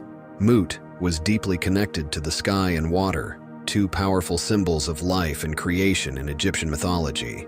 The sky represented her divine presence, watching over the world, while water symbolized fertility and the flow of life.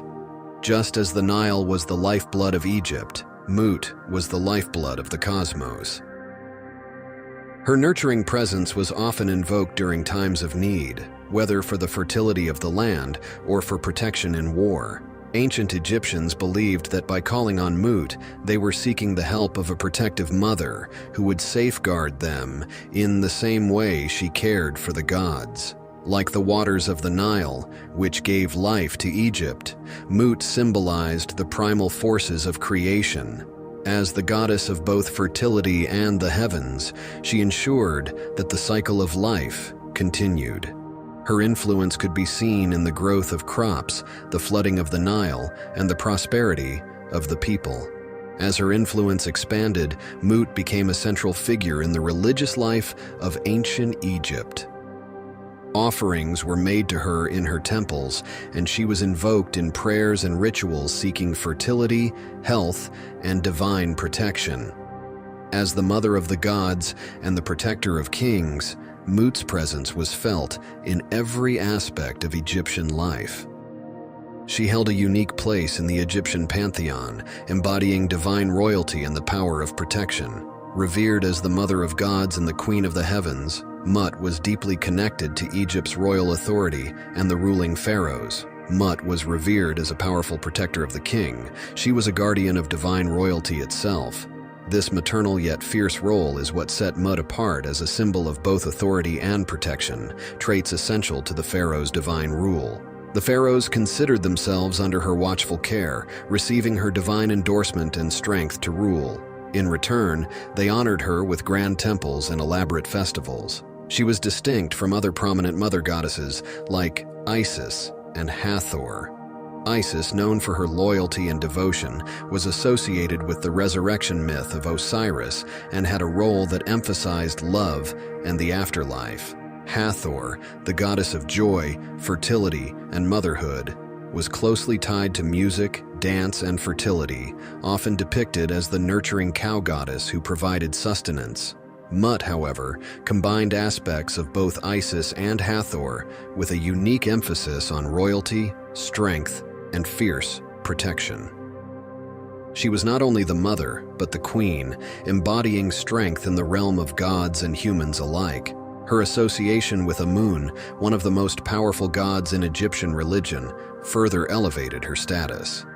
As his divine consort, Mut's position became all the more powerful, merging her identity with that of a universal mother and queen, not just for gods, but for all creation. In some depictions, Mut appears with the head of a lioness, a symbol of strength and ferocity in Egyptian mythology. The lioness form was often linked to goddesses associated with war and protection, like Sekhmet. Mut's lioness aspect highlighted her capacity to defend her family, her people, and Egypt itself. Pharaohs looked to Mut's strength as both a model and a divine guarantee of their own power, especially in times of conflict.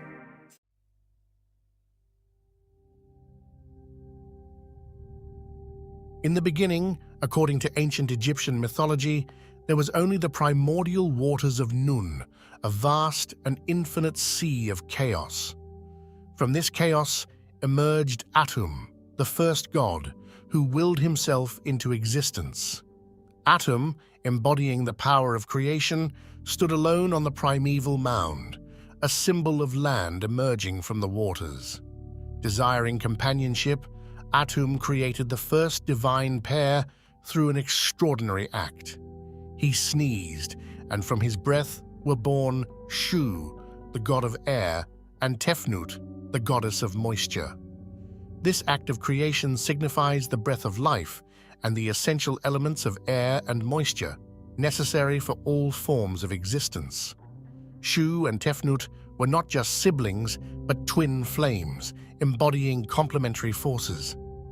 As the god of air, Shu represented the breath of life, the essence that animates and sustains living beings. Tefnut, as the goddess of moisture, represented the nourishing dew and rain that allowed life to flourish. Their union was the first step towards creating order from chaos, a theme central to Egyptian cosmology. Shu and Tefnut's offspring, Geb, the earth god, and Nut, the sky goddess, furthered this divine lineage, laying the foundations for the world as known to ancient Egyptians. One of the most crucial acts attributed to Shu is the separation of Nut, the sky, from Geb, the earth. In the beginning, Nut and Geb were locked in a tight embrace, preventing the creation of life. Atum commanded Shu to intervene and create space between them. With immense strength, Shu lifted Nut away from Geb, creating the expanse of the sky above and the solid ground below. This act was not merely a physical separation, but a profound cosmological event that established the structure of the universe. Shu's intervention allowed the sun to rise, stars to shine, and life to thrive on Earth. By holding the sky in place, Shu ensured the balance of Ma'at, the principle of cosmic order and harmony. This balance was crucial for the survival of both the gods and humanity, preventing the chaos of Nun from reclaiming the world. Shu's role as a stabilizing force made him indispensable in maintaining the order of the cosmos. Through this act, Shu became a symbol of stability and protection, embodying the life-giving breath of the wind and the clarity of light. His presence was invoked in rituals and prayers, ensuring that the delicate balance of nature was upheld and that chaos was kept at bay. One of the most recognizable symbols of Shu is the ostrich feather he wears on his head. This feather is not merely decorative, it is a profound symbol representing air and light, the very elements Shu governs. The ostrich feather is light and delicate, qualities that perfectly embody Shu's domain over air. In Egyptian culture, feathers were often associated with Ma'at. Shu's feather signifies his role in maintaining this principle by creating and sustaining the space necessary for life and order. Another significant symbol associated with Shu is the Ankh, a hieroglyph that represents life. By holding the Ankh, Shu is depicted as a giver and sustainer of life, underscoring his essential role in breathing life into the world and maintaining the balance of the cosmos. The ostrich feather and the Ankh together encapsulate Shu's essence as a deity of air and light. They reflect his power to infuse the world with the breath of life and his duty to uphold the divine order. He is intrinsically linked to the elements of air, light, wind, and dry air. In ancient Egyptian belief, Shu was the invisible force that filled the space between the earth and the sky, the very air that people breathed. As the god of air, Shu was responsible for the wind and the dry air of the desert. The Egyptians recognized the vital importance of air for breathing and wind for cooling and drying, especially in their hot, arid climate. Thus, Shu was seen as a life-sustaining force, providing the essential elements for survival and comfort. As the father of Nut, the sky goddess, and Geb, the earth god, Shu's actions in separating them were crucial in establishing the world's structure. His twin sister Tefnut, goddess of moisture, complements his domain, together representing the balance of dry and wet elements.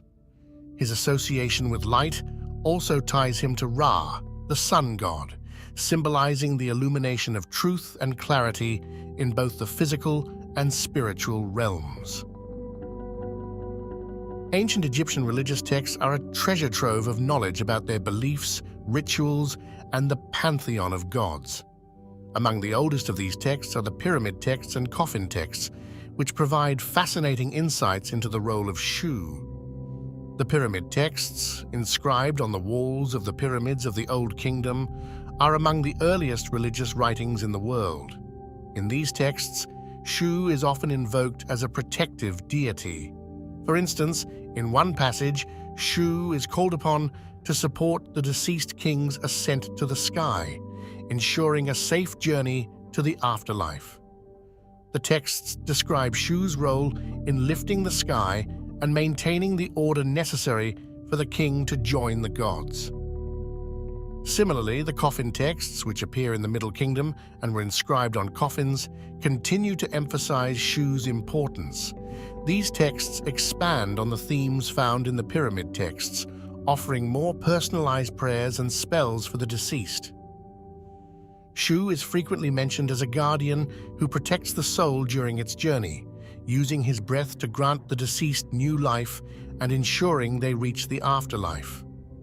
The Book of the Dead, a collection of spells and incantations designed to guide the deceased through the afterlife, also features Shu prominently.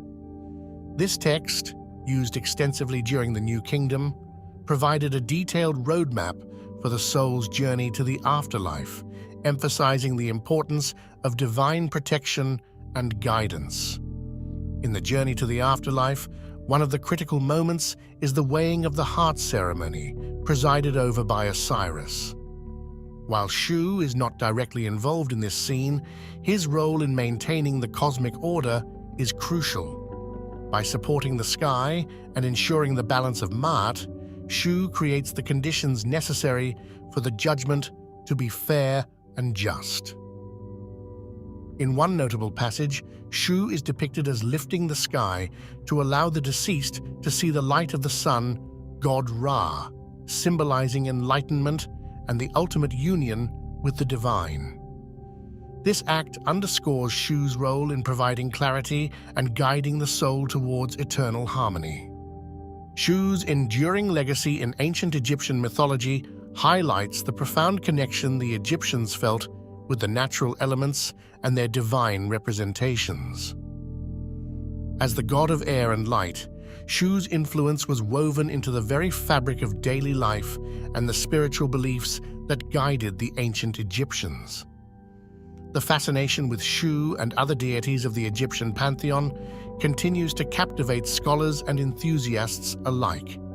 His role in maintaining cosmic order and his protective presence in the afterlife rituals underscore the deep reverence the Egyptians had for their gods and the intricate mythology they developed. The balance and harmony that Shu embodied continue to inspire and intrigue us, offering insights into the ancient civilization that revered him. Thank you for joining us on this exploration of Shu, the god of air and light.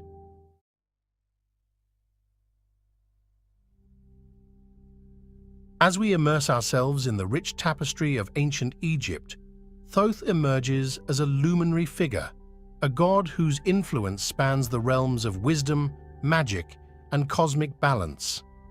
Known by many names, Thoth the Scribe, Thoth the Ibis, or even Thoth the Messenger, this deity played an integral role in the celestial drama of Egyptian mythology. Picture this: Thoth, the one who held the quill that chronicled the very essence of existence, the architect of cosmic order, and the guide of souls through the afterlife. But our journey today is not just a stroll through ancient texts and hieroglyphs, it's a captivating exploration into the heart of the divine mysteries Thoth guards. In the grand tapestry of Egyptian cosmogony, Thoth emerges as a celestial architect, a divine force woven into the very fabric of creation.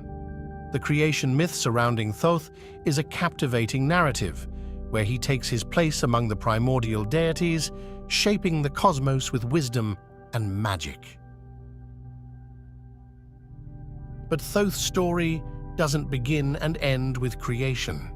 It's intricately tied to the Ogdoad, the ensemble of 8 primordial deities.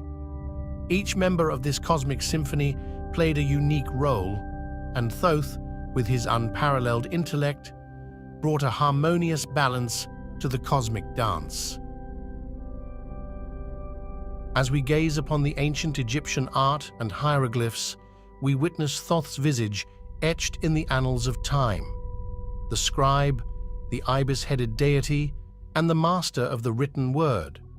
These depictions reveal not just a god, but a symbol of wisdom and knowledge, revered across the ages. The evolution of Thoth's image is a captivating journey through the dynasties of ancient Egypt. From the Old Kingdom to the New Kingdom, Thoth's influence adapted, his role shifting, yet the essence of wisdom and magic remained an indelible mark on the culture and spirituality of the Egyptians. Thoth, often hailed as the god of wisdom, writing, and magic, embodies the very essence of intellectual prowess and mystic arts. As we delve into his diverse portfolio, we discover how he becomes not just a deity, but a beacon of enlightenment for the ancient Egyptians. But what sets Thoth apart is his role as the scribe of the gods. Picture this: a celestial figure meticulously recording the deeds of gods and mortals alike. Thoth, with his ibis-headed visage, becomes the keeper of cosmic archives, bridging the mortal and divine realms with his sacred quill. Yet, Thoth is no one-dimensional deity. The delicate balance between wisdom and mischief defines his dual nature. He's not just the wise guardian, he's also the playful trickster, challenging the conventional boundaries of cosmic order. The cosmic dance requires both order and chaos, and Thoth, with his duality, embodies this cosmic truth. Turn your gaze to the celestial canvas, and you'll find Thoth weaving his influence into the very fabric of time. His connection to the moon and his mastery over the cycles of time showcase his celestial authority. Thoth becomes the eternal timekeeper, guiding the sun on its daily journey with unparalleled precision.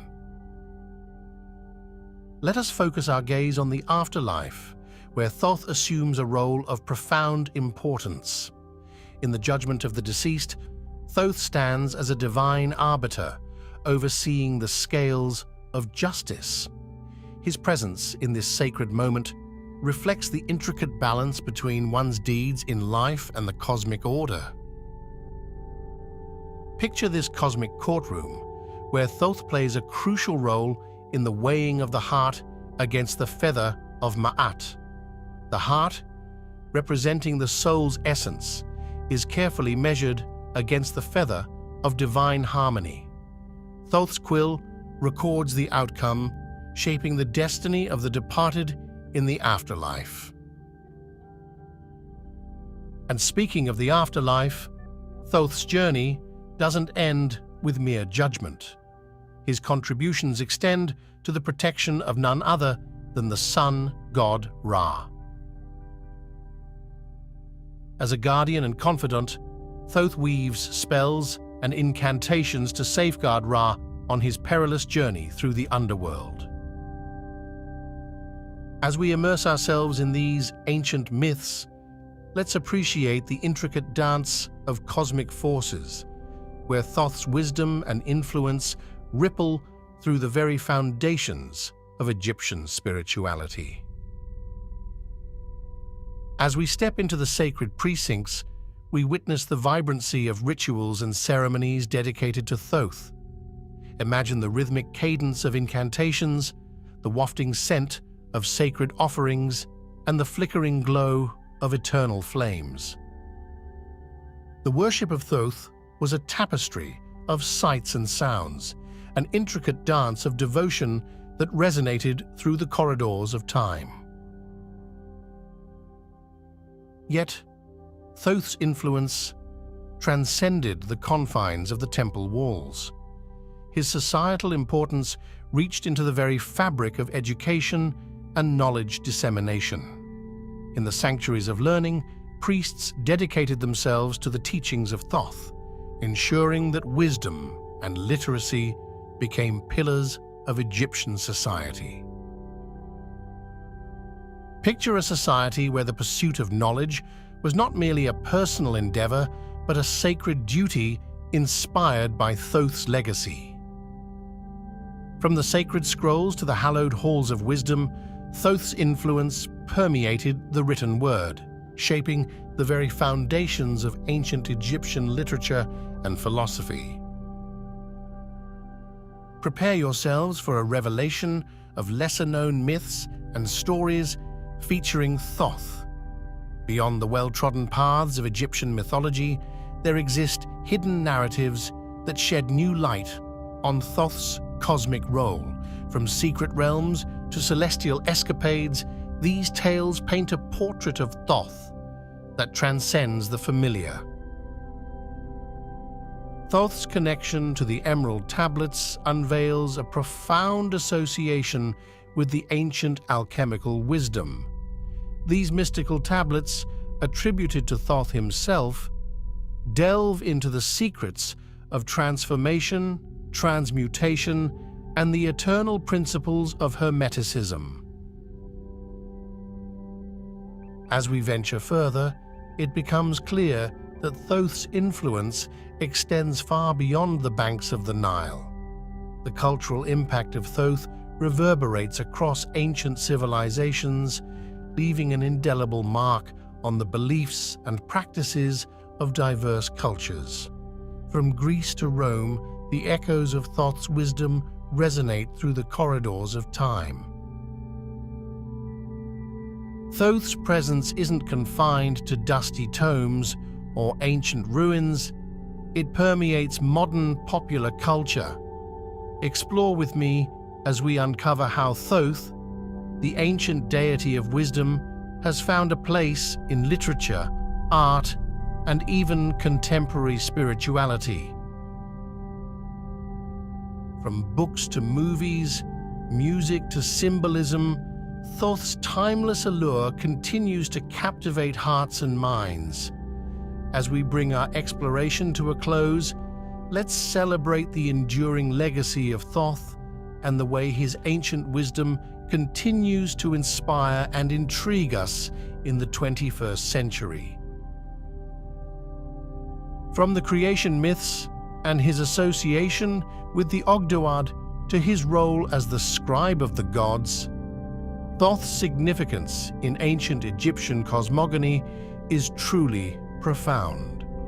The delicate balance between wisdom and mischief, his connection to the moon, and the timeless symbolism associated with him reflect the multifaceted nature of this divine figure. May the wisdom of Thoth illuminate your path, and may the echoes of his timeless legacy resonate in your hearts.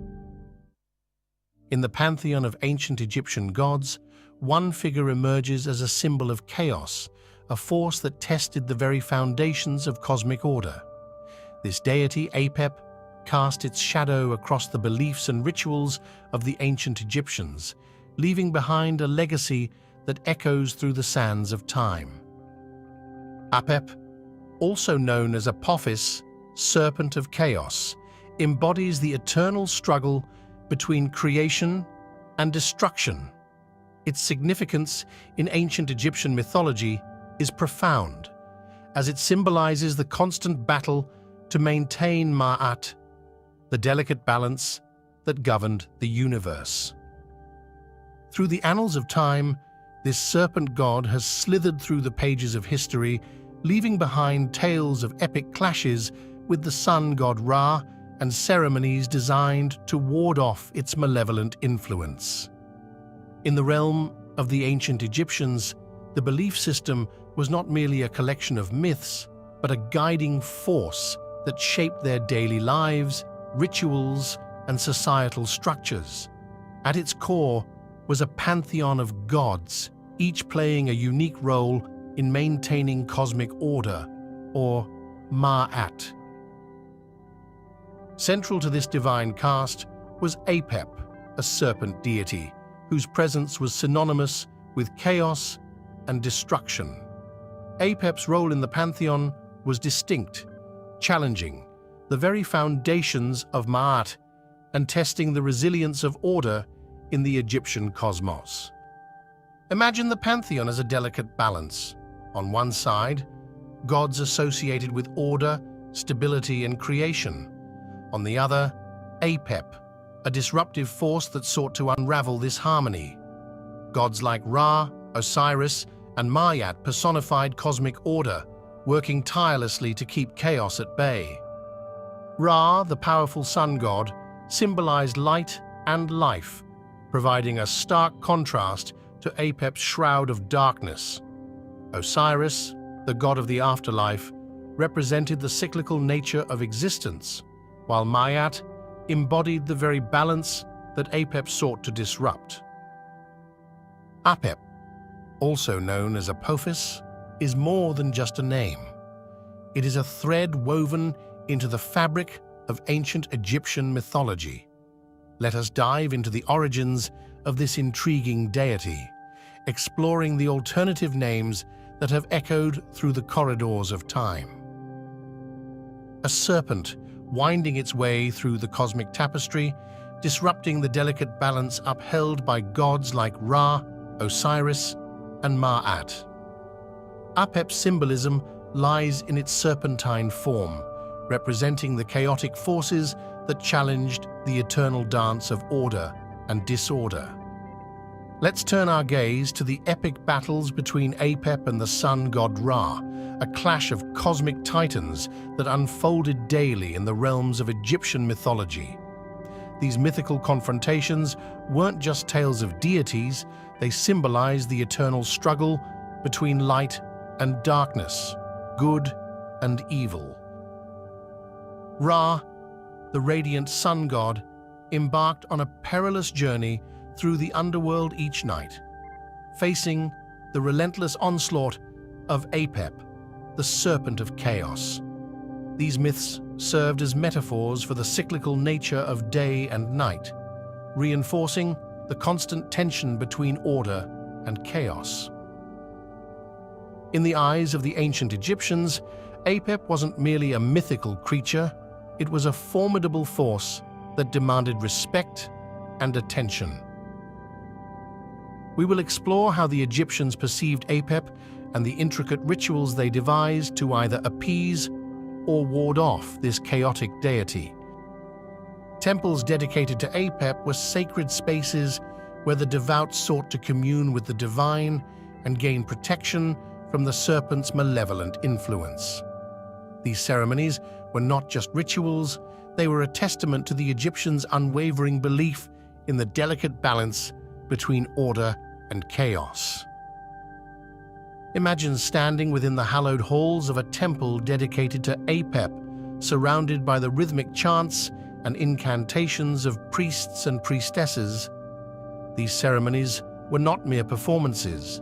They were a collective effort to maintain Ma'at, the cosmic harmony threatened by Apep's presence. Archaeological excavations have unearthed a trove of artifacts offering glimpses into the fervent worship of Apep. elaborate amulets, intricate carvings, and ceremonial tools provide us with tangible links to the spiritual practices that once unfolded in the shadow of this serpent deity. As we navigate through the remnants of the past, we uncover the profound connection between the people of ancient Egypt and their dedication to Apep. The artifacts speak of a civilization that sought divine protection, forging a spiritual shield against the chaos that loomed on the horizon. As civilizations evolve, so too do their belief systems.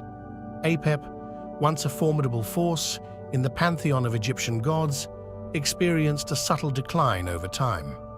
The reasons behind this shift are multifaceted, with changing political landscapes and cultural dynamics playing pivotal roles. Political upheavals, the rise and fall of empires, and the emergence of new belief systems all contributed to the altering spiritual landscape of ancient Egypt. Apep, once a central figure in the cosmic drama, saw a diminishing role as societal values and priorities evolved. Yet, as deities often do, Apep underwent transformations in the face of changing times. In later periods, we witness reinterpretations of this serpent god, adapting to the evolving spiritual needs of the people. In some instances, Apep took on new layers of symbolism, embodying different aspects or serving as a metaphor for challenges unique to the era. The serpent god, once a symbol of pure chaos, found itself woven into the fabric of evolving mythologies. The decline of Apep's prominence does not mark the end of its legacy. Instead, it invites us to explore the fluid nature of mythology, where gods can adapt, transform, and find new relevance in the ever-changing tapestry of human belief. As we near the culmination of our journey through the mysteries of Egyptian god Apep, our quest takes an exciting turn into the realms of legacy and influence. Join us as we uncover the threads connecting Apep's ancient presence to the tapestry of later mythologies and modern popular culture. The impact of Apep extends far beyond the sands of ancient Egypt. The concept of this chaotic serpent deity has rippled through time, leaving its imprint on later mythologies and cultural beliefs. Let's explore the echoes of Apep in the narratives of diverse cultures. In different corners of the world, we find echoes of Apep's essence. The serpent symbolizing chaos, the eternal struggle between order and disorder. Whether in the form of a mythic creature or a metaphorical force, Apep's legacy endures as a universal symbol. As we navigate the corridors of pop culture, we see Apep's enigmatic charm embedded in gaming realms, literature, and even contemporary art. The serpent god, once an ancient symbol, has seamlessly integrated into the evolving narratives of today. We began with a glimpse into the rich tapestry of ancient Egyptian mythology, where Apep emerged as a symbol of chaos, challenging the delicate balance of cosmic order. Like a serpent shedding its skin, Apep found new life in transformation. Its legacy echoed through later mythologies and permeated modern popular culture, becoming a timeless symbol that continues to inspire and intrigue.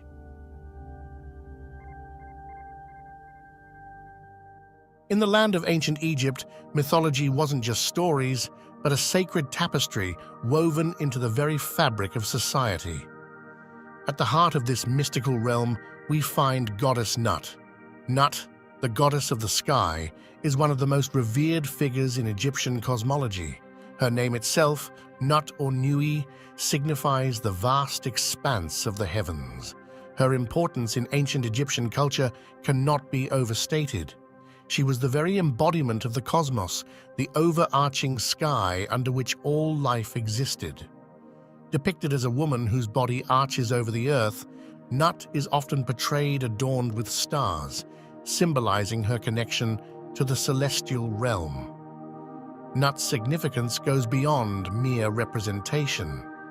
She played a crucial role in Egyptian cosmology, where she was believed to swallow the sun each evening and give birth to it anew each morning. This cyclical journey of the sun symbolized the eternal cycle of life, death, and rebirth, a concept deeply ingrained in Egyptian religious beliefs.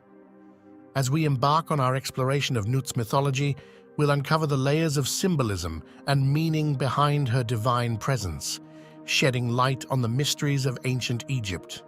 Let us unravel the captivating world of Goddess Nut. To understand the origins of Goddess Nut, we must journey back to the dawn of Egyptian civilization, where mythology intertwined with the very essence of existence. In the beginning, there was only chaos, a swirling abyss from which all life emerged. From this primordial chaos arose the gods and goddesses, including the illustrious Nut. Nut, whose name means sky or heaven, emerged as one of the most prominent figures in Egyptian cosmology. She was born from the union of Shu, the god of air, and Tefnut, the goddess of moisture. As the daughter of Shu and Tefnut, Nut occupied a central place within the Egyptian pantheon. She was revered as the mother of many deities, including Osiris, Isis, Seth, and Nephthys. Nut's significance extended far beyond her familial ties. She was the personification of the sky itself, her body arching over the earth, her star-studded form symbolizing the infinite expanse of the heavens. As the goddess of the sky, Nut was intimately connected to the cycles of nature and the cosmic order. She was believed to swallow the sun each evening, guiding it through the underworld before giving birth to it anew each morning. This daily journey of the sun mirrored the eternal cycle of life, death, and rebirth, with Nut serving as the guardian of this celestial passage. Throughout ancient Egypt, temples were erected in honor of Nut, where priests and priestesses performed rituals to honor her divine presence and ensure cosmic harmony. The mythology surrounding Goddess Nut is rich with tales that offer profound insights into the beliefs and values of ancient Egypt. One of the most enduring myths involving Nut revolves around her separation from Geb, the earth god. According to legend, Nut and Geb were once inseparable, locked in a passionate embrace for eternity. But their union posed a dilemma for the other gods, who feared that their eternal embrace would prevent the natural order of the world. To resolve this, the god Thoth intervened, creating 5 additional days in the year. With these additional days, Nut was able to arch her body over the earth, creating the sky above and allowing the cycles of nature to continue unabated. Thus, Nut and Geb were forever separated, yet eternally connected. The symbolism behind this myth is profound. Nut's separation from Geb represents the division between the heavens and the earth, the tangible and the celestial. It reflects the delicate balance of opposing forces in the natural world. Nut's role extends beyond the cosmic realm. She is also revered as a protective deity, watching over the souls of the deceased as they journey through the afterlife. In Egyptian belief, Nut was believed to swallow the sun each evening, guiding it through the perilous underworld before giving birth to it anew each morning. This cycle of death and rebirth mirrored the journey of the soul through the afterlife. Priests and priestesses invoked Nut's name in funeral rituals, seeking her protection and guidance for the deceased as they navigated the treacherous waters of the underworld. Throughout the annals of Egyptian art, the goddess Nut has been immortalized in a myriad of captivating depictions. In ancient Egyptian hieroglyphs and reliefs, Nut is often portrayed as a woman with her elongated body arched across the sky, her limbs adorned with stars and celestial motifs. This iconic imagery of Nut's arched form symbolizes her role as the overarching sky, embracing the earth and all of creation within her celestial embrace. The stars that adorn Nut's body are not merely decorative, but hold profound significance. They represent the souls of the departed, guided by Nut through the perilous journey of the afterlife. As Egyptian civilization flourished and evolved over millennia, so too did the representations of Nut. In different regions of Egypt, artists depicted Nut in unique styles, adapting her imagery to suit local beliefs and customs. In Upper Egypt, Nut was often portrayed with a more angular and stylized appearance, reflecting the artistic conventions of the region. In Lower Egypt, her depictions tended to be more fluid and naturalistic. As the centuries passed, Nut's representations underwent subtle changes, reflecting shifts in religious beliefs and cultural influences. Yet her essential attributes remained constant, symbolizing the timeless truths of Egyptian cosmology. From the earliest hieroglyphs to the grand temple reliefs, Nut's image served as a visual reminder of the interconnectedness of the heavens and the earth, inspiring awe and reverence in all who beheld her. In the heart of ancient Egypt, temples dedicated to the goddess Nut stood as sacred sanctuaries, where devotees gathered to honor her divine presence and seek her blessings. The cult worship of Nut was deeply ingrained in Egyptian society, with rituals, festivals, and ceremonies held throughout the year to pay homage to the revered goddess of the sky. Priests and priestesses played a central role in these religious observances, acting as intermediaries between the mortal realm and the divine. They meticulously performed rituals to ensure cosmic harmony and appease the goddess. One of the most significant festivals dedicated to Nut was the Feast of Nut, celebrated annually during the inundation of the Nile. This festival honored Nut's role in providing life-giving water to the land. During these festivals, worshippers would gather in temples adorned with images of Nut, offering prayers, incense, and symbolic offerings to appease the goddess and ensure a bountiful harvest. The temples dedicated to Nut served as sacred spaces where devotees could commune with the divine and seek guidance in times of need. These magnificent structures were adorned with intricate carvings and paintings depicting the goddess in all her splendor. Priests and priestesses dedicated their lives to serving Nut, conducting daily rituals to honor her divine presence and maintain cosmic order.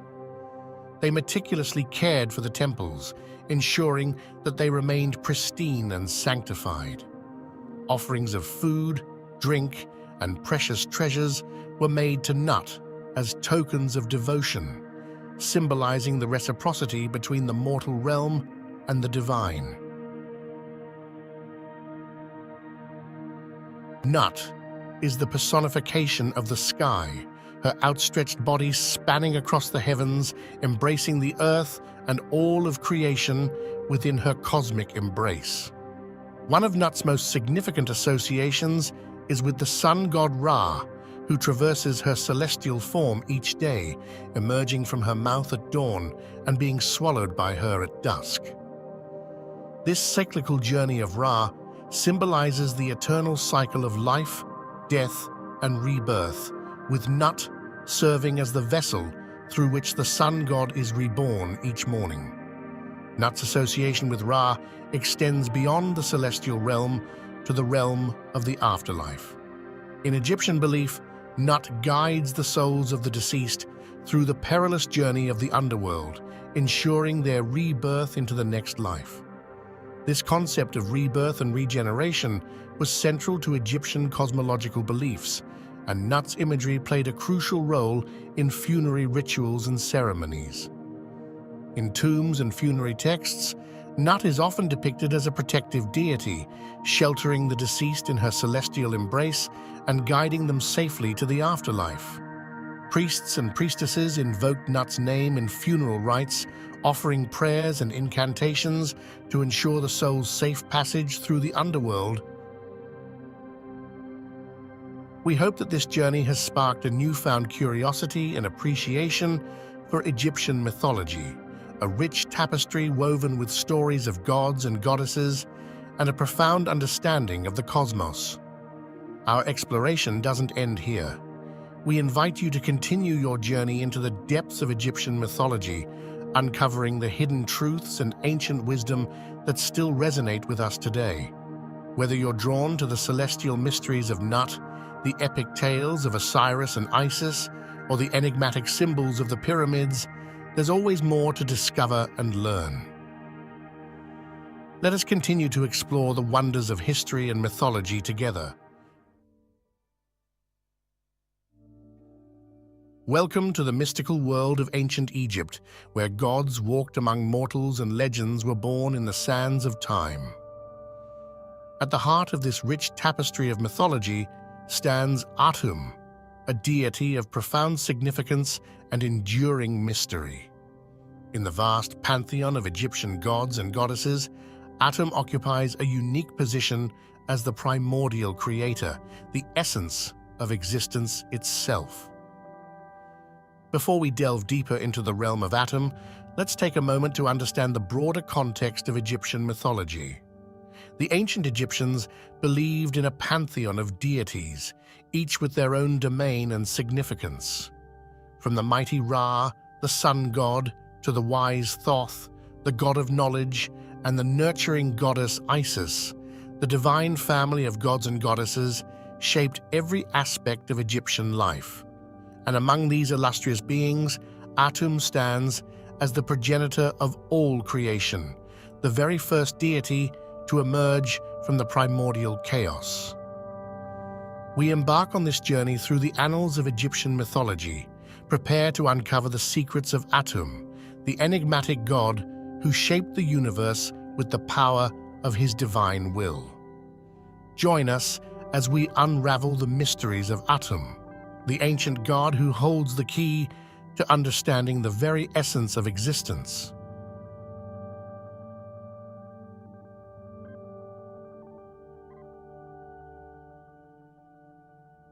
In the beginning, there was only the vast expanse of the primordial waters of Nun, the very essence of chaos and potentiality.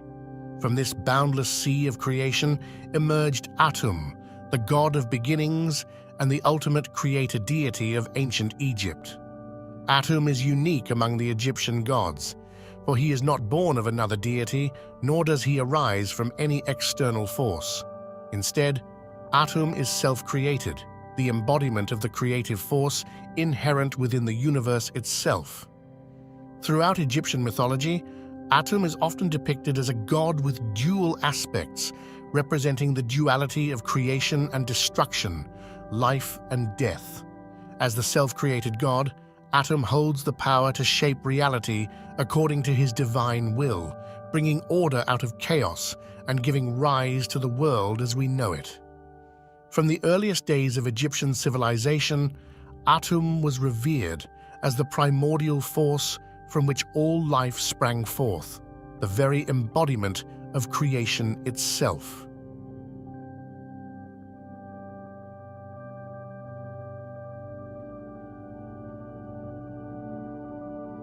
Atum, the enigmatic creator deity of ancient Egypt, is surrounded by a rich tapestry of symbols and epithets that reveal the depths of his divine nature. Chief among these symbols is the Ankh, the ancient Egyptian hieroglyph representing life and immortality. Atum, as the creator of all life, holds the power to grant eternal existence to those who worship him. The sun disk, or Aten, is another emblem closely associated with Atum, symbolizing his role as a solar deity and the source of all light and warmth in the world. The scepter, or was, is a symbol of authority and divine power, often wielded by Atum as a sign of his dominion over the universe and its inhabitants.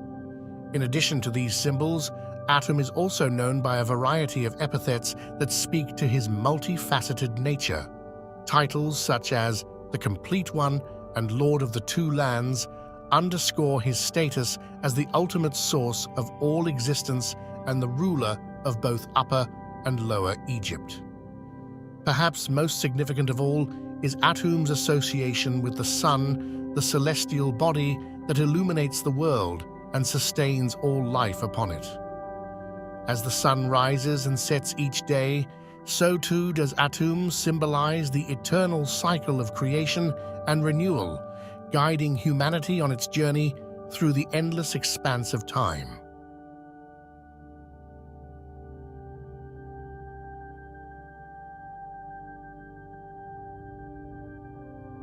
Atum's role in the creation of the world is intricately linked to the concept of Ma'at, the cosmic order that governs all existence. As the first deity to arise from the waters of Nun, Atum brought forth Ma'at, establishing harmony and balance in the cosmos. Atum's influence extends far beyond the act of creation itself. He is intimately connected to other major Egyptian deities, each playing a distinct role in the cosmic drama. Atum's association with Ra, the sun god, highlights his solar aspect, representing the life-giving power of the sun and its role in sustaining life on Earth. Similarly, Atum's connection to Osiris underscores his role as the divine judge of the dead, guiding souls on their journey through the afterlife and ensuring cosmic justice. As we contemplate Atum's vast cosmic influence, it becomes clear that he is more than just a creator deity.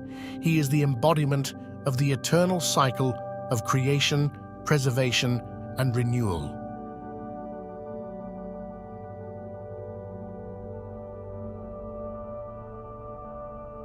Throughout the annals of ancient Egyptian history, Atum has been immortalized in art and architecture, his divine presence woven into the very fabric of society.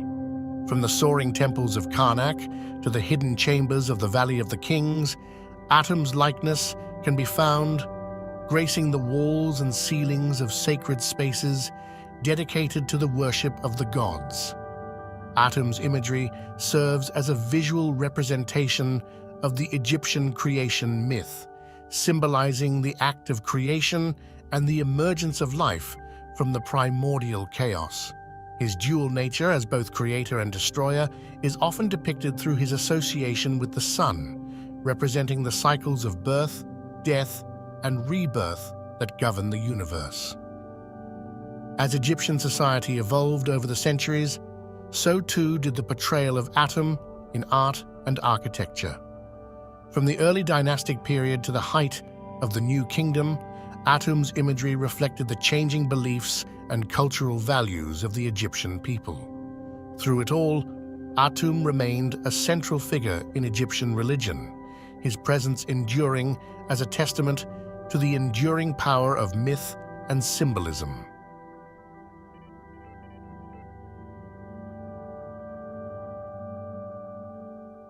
In the heart of ancient Egypt, the cult of Atum flourished, drawing devotees from far and wide to worship at his sacred temples and partake in rituals that honored the divine creator.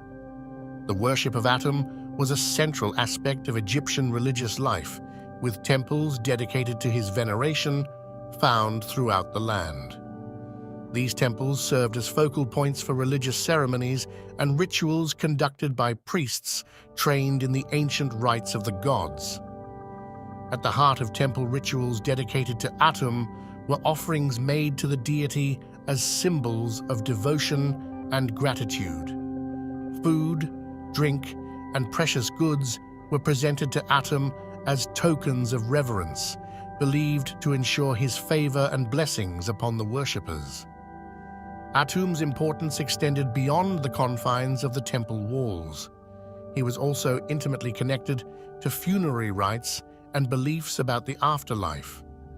In Egyptian mythology, Atum played a crucial role in the journey of the soul after death, guiding the deceased through the perilous realm of the underworld to reach the eternal paradise of the Field of Reeds.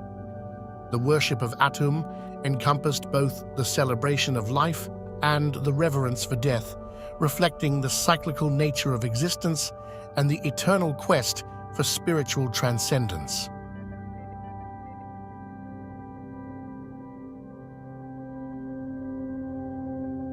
The legacy of Atum endures, a timeless beacon of divine wisdom and cosmic power. Throughout millennia of Egyptian history, Atum has remained a central figure in the pantheon of gods, revered as the ultimate creator and sustainer of life. Atum's influence extends far beyond the borders of ancient Egypt. His teachings and symbolism have left a mark on later religious and philosophical traditions around the world. In Greco-Roman times, Atum was equated with the god Hermes Trismegistus, a figure revered for his wisdom and knowledge of the mystical arts.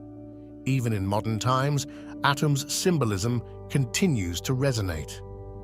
From his role as a symbol of creation and renewal to his embodiment of cosmic order and balance, Atum remains a source of inspiration and contemplation for those who seek to understand the mysteries of existence.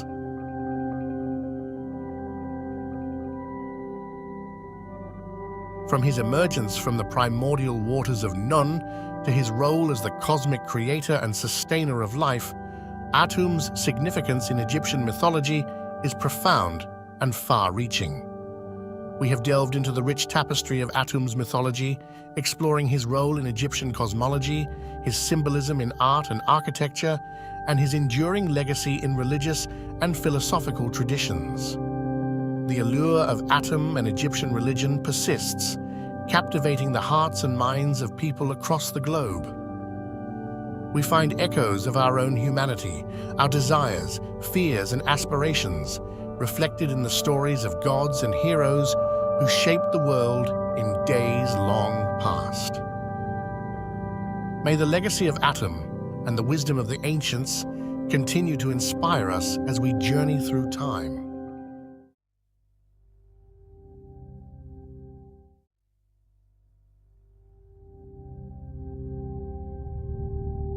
Welcome to the cradle of civilization, where the sands of time whisper tales of gods and goddesses. Our journey begins amidst the captivating visuals of ancient Egyptian art, a tapestry of symbols that unravels the mysteries of a bygone era. The language of the ancients, an intricate dance of symbols that adorn the walls of temples and tombs. Each stroke, each curve tells a story. Today, we focus our gaze on a figure whose tale resonates through the ages, the mighty god Ptah.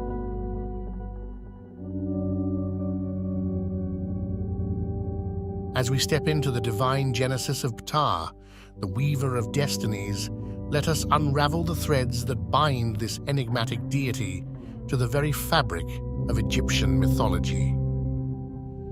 Ptah, a divine architect and creator, held a paramount role in the Egyptian pantheon. Within the divine ensemble known as the Ennead, Ptah took center stage, shaping the very essence of creation.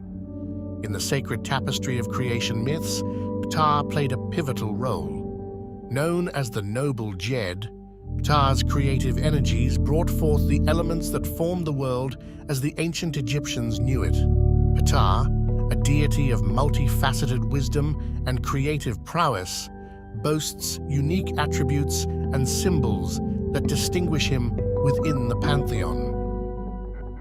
From the distinctive skullcap symbolizing his role as a master craftsman to the Ankh and was scepter symbolizing life and power, Ptah's iconography is a rich tapestry reflecting the intricate layers of his divine nature. In the artistry of ancient Egypt, Ptah's presence is vividly captured. Often depicted as a mummified figure holding the Ankh, Ptah stands as a testament to the profound connection between life, death, and creation. Our next stop takes us to the heart of devotion, the city of Memphis. Here, the pulse of Ptah's worship resonated through the grandeur of the sacred temples. Memphis, a living tribute to Ptah, served as the epicenter of devotion. The Temple of Ptah, with its colossal pillars and intricate carvings, stood as a testament to the divine reverence bestowed upon Ptah by the ancient Egyptians. Ptah, often hailed as the great artisan, wasn't just a deity to be worshipped, but a craftsman whose creative hands shaped the very foundation of the cosmos. It's said that his words were the blueprint, and his will the architect's vision, guiding the creation of both gods and mortals.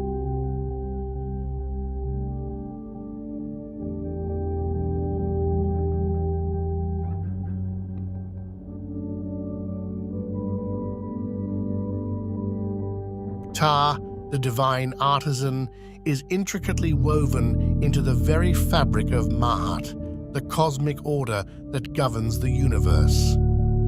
As the nator of Ma'at, Ptah's creative energies were not just expressions of divine craftsmanship, but vital threads in the cosmic tapestry.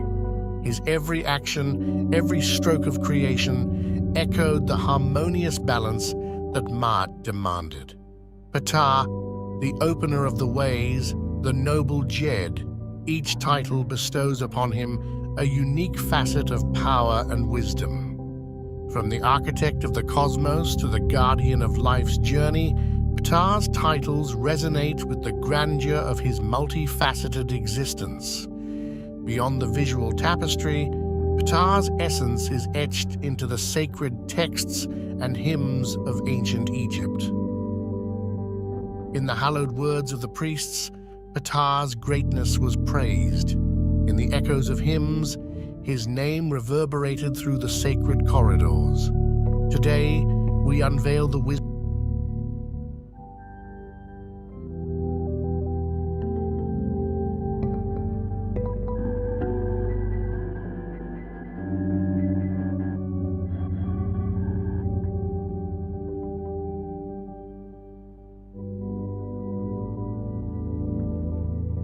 From the grandeur of the Old Kingdom to the twilight of the New, Ptah's divine influence resonated through the annals of history, shaping and reshaping the tapestry of Egyptian spirituality. In the golden era of the Old Kingdom, Ptah's prominence was unmistakable, his wisdom guiding the hands of builders and artisans. As dynasties rose and fell, Ptah's divine essence endured, adapting to the changing currents of Egyptian belief. Ptah, the eternal muse of creation, not only shaped the spiritual landscape, but left an indelible mark on the very soul of Egyptian civilization.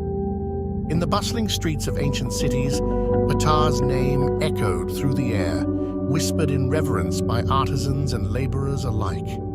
His image adorned temples, jewelry, and amulets, a symbol of divine craftsmanship woven into the fabric of everyday existence. Whether in the solemn rituals of the priesthood or the joyous celebrations of the people, Ptah's presence was ubiquitous. From birth to death, his guidance was sought, his blessings invoked in every momentous occasion. Behold, the sanctuaries raised in honor of Ptah, where the divine and earthly converged in architectural marvels that stood the test of time. From the colossal temple of Ptah in Memphis to the remote sanctuaries nestled along the Nile, each temple was a testament to the devotion and craftsmanship inspired by Ptah. The statues erected in his honor captured not only his divine essence, but also the artistic prowess of the Egyptian people. In the sands of Egypt, archaeologists unearthed a relic that unveiled a forgotten aspect of Ptah's worship, a hidden chamber where artisans once gathered to craft sacred artifacts in the deity's honor.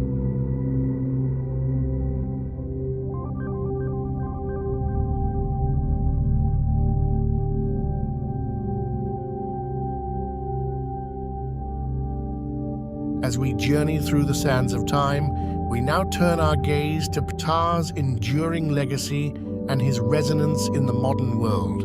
and how the echoes of ancient Egypt continue to reverberate in contemporary art, spirituality, and global culture.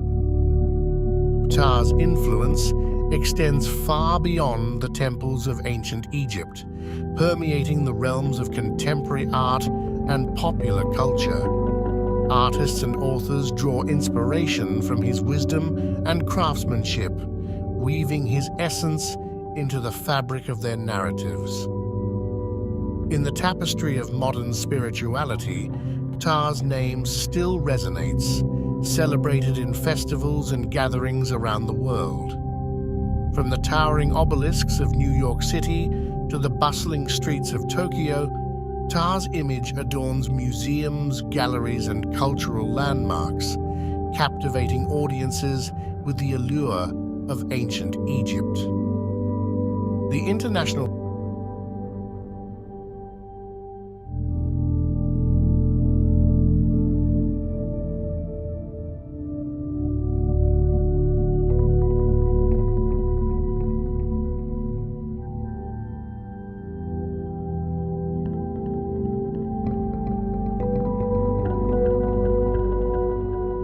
As our journey through the mystical realm of Ptah draws to a close, we reflect on the revelations uncovered and the mysteries unraveled. Throughout our exploration, we've traced the divine genesis of Ptah, witnessed the evolution of his worship through the ages, and marveled at his enduring legacy in the modern world. From the sacred temples of ancient Egypt to the global stage of contemporary culture, Ptah's presence remains a testament to the enduring mystique of Egyptian mythology. In Ptah, we find not just a deity, but a guiding force, a beacon of creativity, balance, and eternal wisdom. As we journey onward, may the echoes of Ptah's legacy continue to inspire and illuminate our path. As we bid farewell to Ptah's mystical realm, I leave you with a tantalizing thought. Our journey through ancient civilizations and mythology has only just begun. We start with the birth and upbringing of Horus, a god whose existence is shrouded in myth and symbolism. According to ancient Egyptian mythology, Horus was born to the divine couple, Osiris and Isis. His birth was no ordinary event, as it marked the continuation of the eternal cycle of life, death, and rebirth. The myth tells a tragic tale of Osiris, the god of the afterlife, who was murdered by his jealous brother Set. In her grief, Isis, the goddess of magic and motherhood, tirelessly sought to resurrect Osiris. Through her magical prowess, she conceived Horus. Horus's parentage is a crucial aspect of his mythic identity. Osiris symbolizes the cycle of life, death, and resurrection, while Isis represents the nurturing and protective aspects of motherhood. Isis, in her maternal devotion, played a vital role in protecting and nurturing Horus, ensuring his safety and preparing him for his divine destiny. Horus is often depicted with the head of a falcon, a symbol laden with significance. The falcon, soaring high above, embodies divine kingship, keen vision, and swiftness, qualities attributed to Horus. The falcon-headed deity represents not just a god, but a divine protector and a symbol of justice. His vigilant gaze, like that of a falcon, oversees the world, ensuring balance and order in the cosmic scheme of things. In the early dynastic period, Horus was primarily associated with kingship and protection.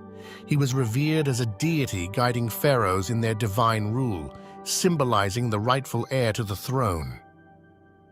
As the Old Kingdom unfolded, the myth of Horus solidified, emphasizing his role as the divine protector of the pharaoh and the guarantor of Ma'at, the ancient Egyptian concept of cosmic order. With the Middle Kingdom came a shift in the representation of Horus. He became more accessible to the common people, transcending his association solely with the pharaoh. During the New Kingdom, the attributes of Horus expanded. He was not only a guardian, but also associated with the sun god Ra, embodying both the celestial and earthly realms. As Egypt experienced foreign influences, Horus's myth adapted to the changing political landscape. The late period saw a resurgence in Horus's role as a nationalistic symbol, rallying the people against foreign rule. Regional variations in the worship of Horus became more pronounced during this time, with different cults emphasizing specific aspects of his mythology based on local beliefs and needs. Horus was not merely a distant deity, he was intimately linked with the earthly ruler, the pharaoh. The falcon god served as a divine patron, guiding and safeguarding the mortal king in his earthly endeavors. The association with Horus bestowed upon the pharaoh a divine legitimacy, reinforcing the belief that he was chosen and protected by the gods to rule over Egypt. The concept of the pharaoh as the living embodiment of Horus on earth was a central tenet of ancient Egyptian belief. The monarchs were seen as the earthly representatives of the divine falcon.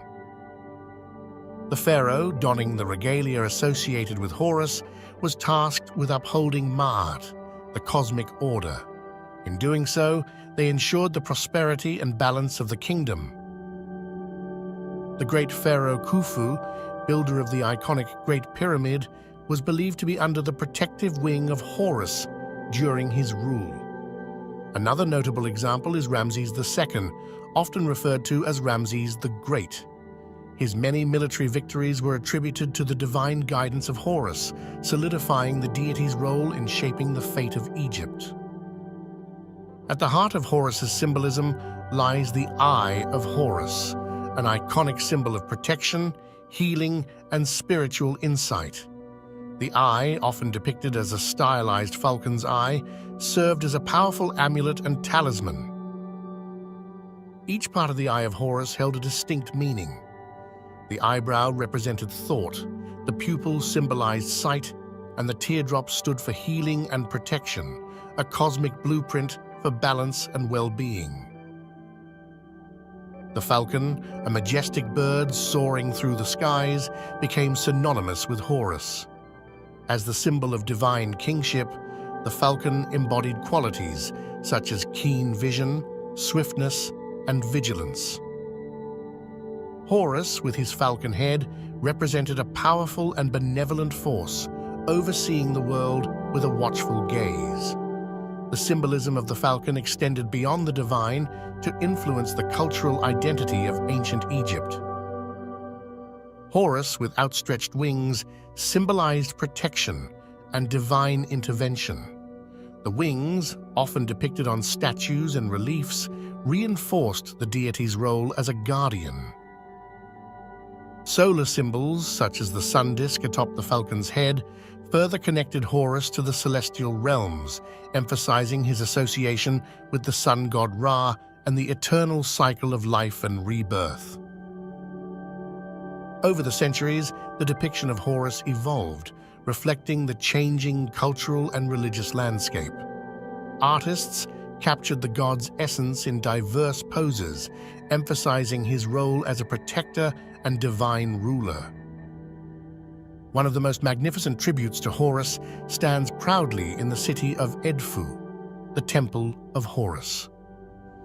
This grand structure, built during the Ptolemaic period, is a living testament to the enduring worship of the falcon god. The Temple of Edfu is adorned with intricate reliefs and statues depicting Horus's mythological battles and triumphs. Its grandeur and detailed craftsmanship make it one of the best-preserved temples in Egypt.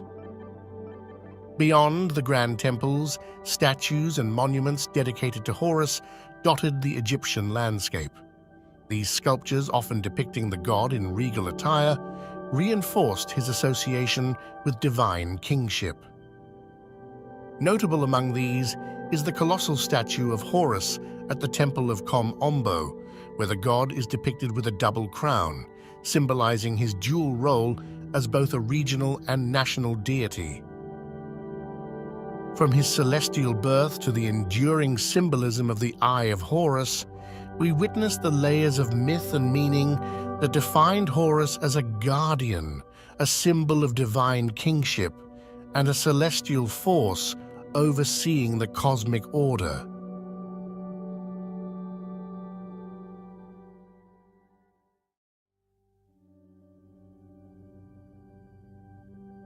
Ra, the sun god, held a paramount position in the Egyptian pantheon.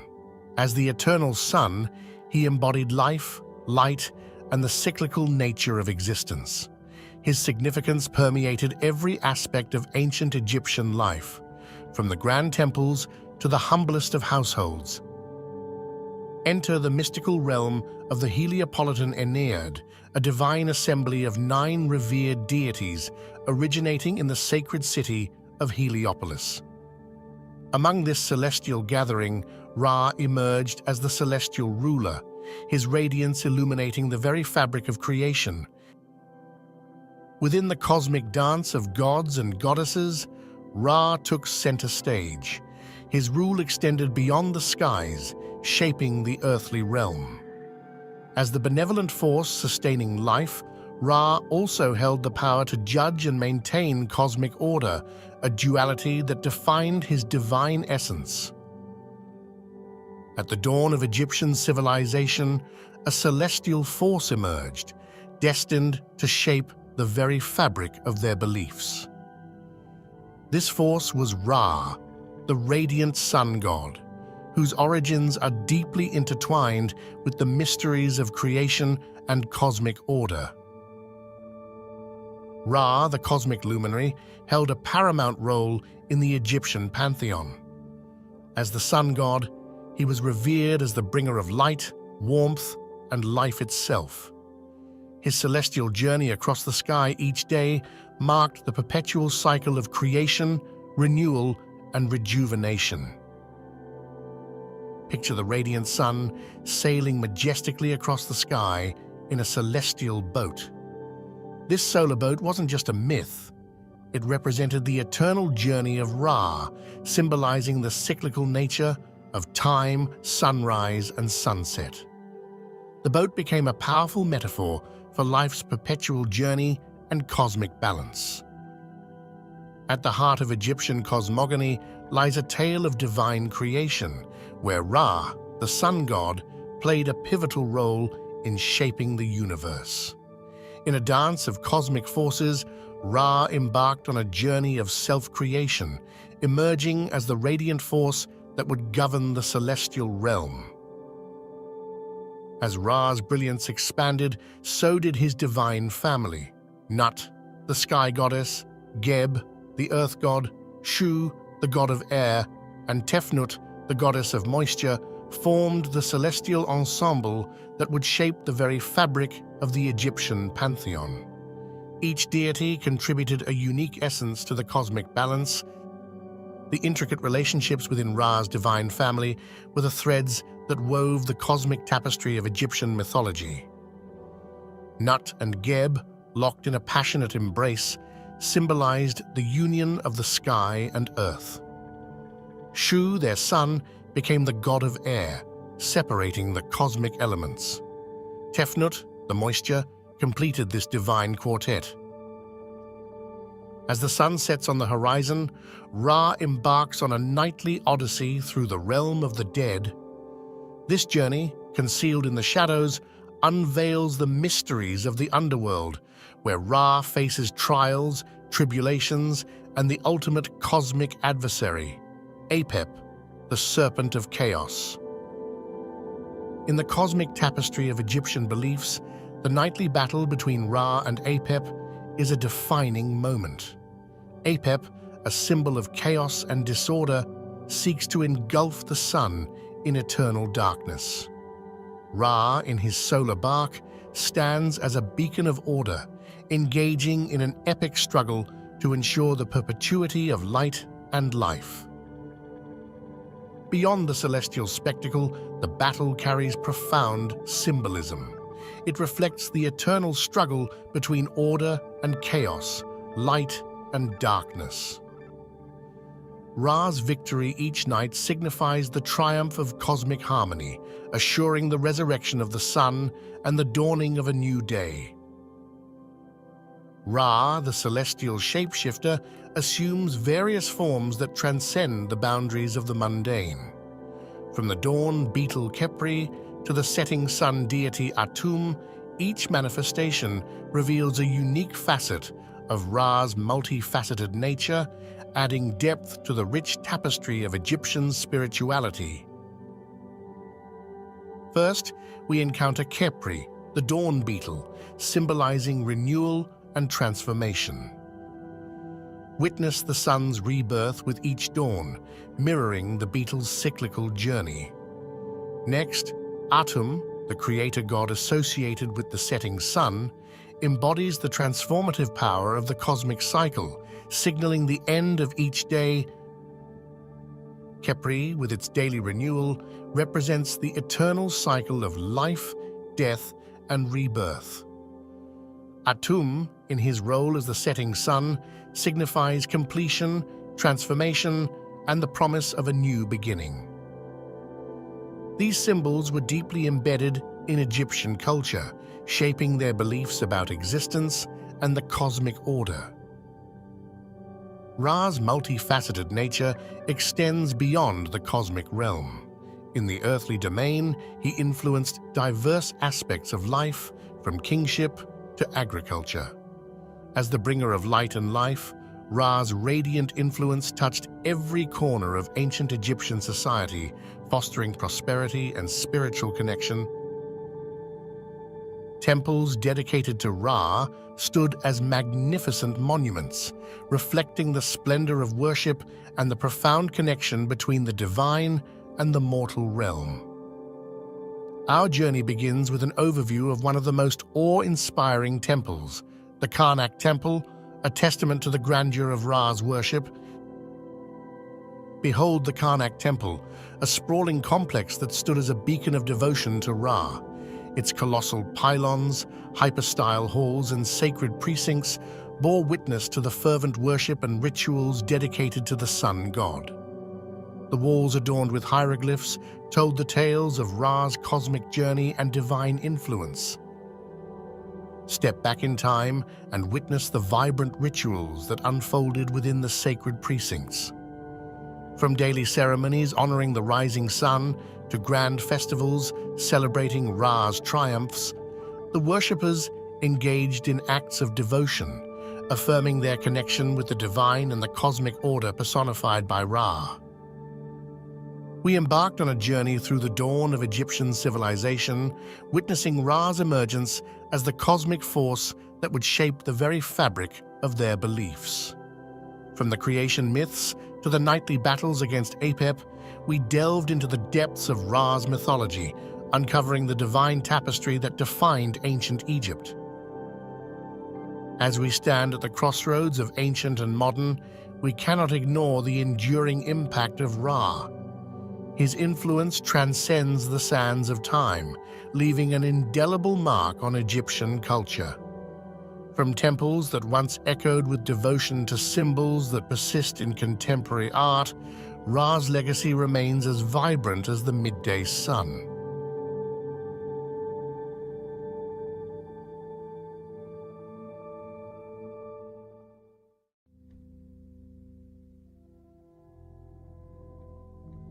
Osiris, the illustrious god of the afterlife, fertility, and rebirth, was not born of mortal unions, but from the celestial embrace of two powerful deities, Nut, the sky goddess, and Geb, the earth god. According to ancient Egyptian mythology, Nut and Geb were not only parents, but also represented the vast expanse of the cosmos. Nut, the sky, arched over the earth. Geb and their union gave birth to Osiris, enveloping him in the harmonious duality of the heavens and the earth. The union of Nut and Geb goes beyond mere parentage.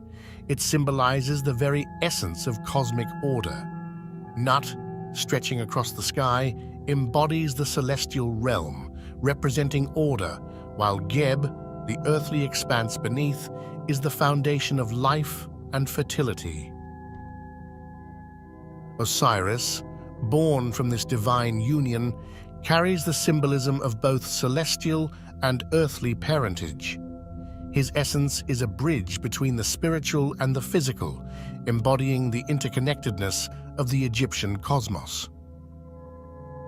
Early representations showcased Osiris with distinct characteristics, often holding the crook and flail, a symbol of rulership and fertility. Hieroglyphs played a crucial role in conveying the myth of Osiris. They were not just symbols, but a storytelling medium, immortalizing the narrative of his birth, his divine parents, and the balance they brought to the cosmos. Osiris takes center stage in the Heliopolitan Aeneid, a divine assembly of 9 deities revered in ancient Egyptian cosmology. The Aeneid was a celestial family, each member representing an essential aspect of creation. And there, in their midst, stands Osiris, a god of unparalleled significance. Osiris wasn't just a god among gods.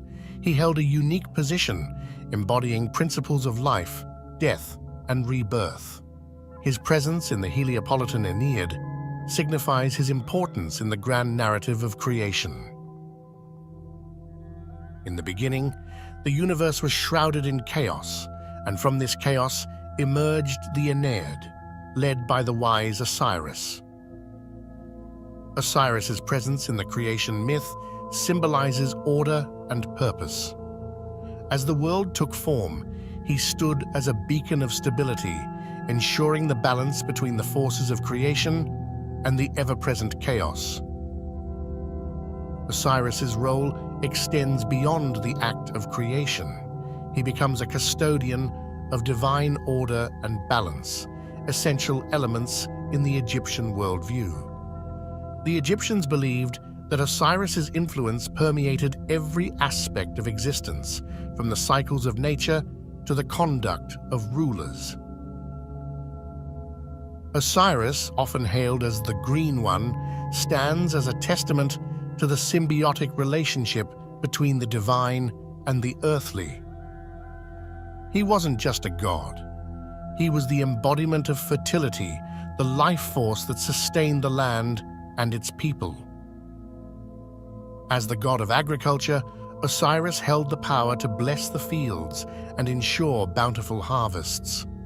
The ancient Egyptians revered him as the provider of sustenance, linking their prosperity directly to the divine cycles overseen by Osiris. To honor Osiris and seek his blessings, the ancient Egyptians engaged in elaborate rituals and joyous festivals. These events were not merely religious observances, they were vibrant celebrations of the cycles of nature and the agricultural calendar.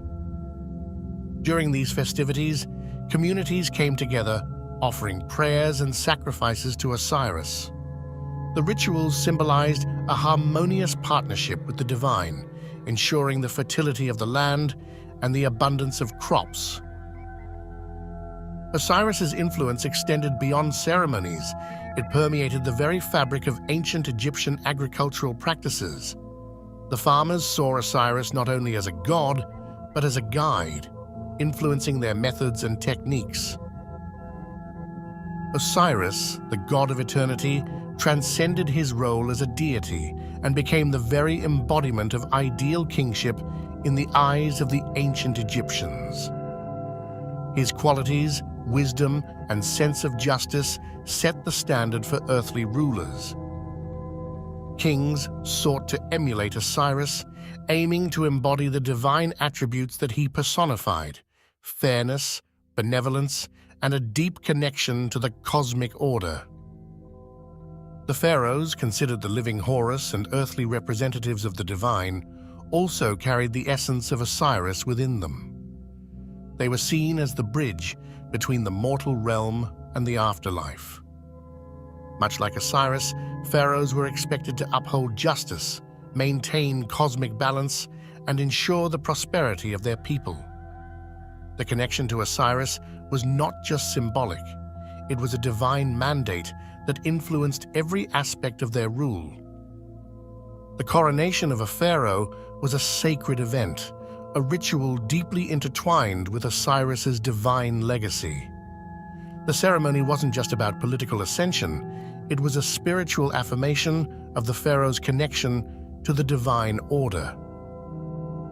During these rituals, the pharaohs received symbols and regalia associated with Osiris, signifying their divine mandate to govern with wisdom and justice. The rituals reinforced the belief that Osiris's spirit guided the pharaohs in their earthly duties. The Assyrian myth, a cornerstone of Egyptian cosmology, is a tale that resonates across the ages. It begins with Osiris, a god revered for his wisdom and benevolence, but his journey takes a dark turn. Osiris, in all his glory, falls victim to the treacherous plot of his own brother Set. The narrative becomes a profound exploration of cosmic balance, disrupted by jealousy and betrayal. Set, consumed by envy and ambition, orchestrates a deceitful plot that leads to Osiris's tragic demise. In an act of betrayal, Osiris is entombed in a coffin and cast into the Nile, symbolizing the ebb of life and the inevitability of mortality. This pivotal moment marks the descent of Osiris into the realm of the afterlife, a journey that holds profound implications for the Egyptian understanding of death and rebirth. Enter Isis, the devoted sister-wife of Osiris, whose love and grief propel her on a quest to resurrect her fallen husband. Her journey becomes a testament to the enduring power of love, magic, and maternal devotion. Through Isis's unwavering determination and magical prowess, Osiris is momentarily brought back to life. The union of Osiris and Isis leads to the miraculous birth of Horus, the falcon-headed god of protection and kingship. As Osiris's myth resonated across the Nile, a powerful and enduring cult emerged. The worship of Osiris transcended regional boundaries, capturing the hearts and minds of Egyptians from all walks of life.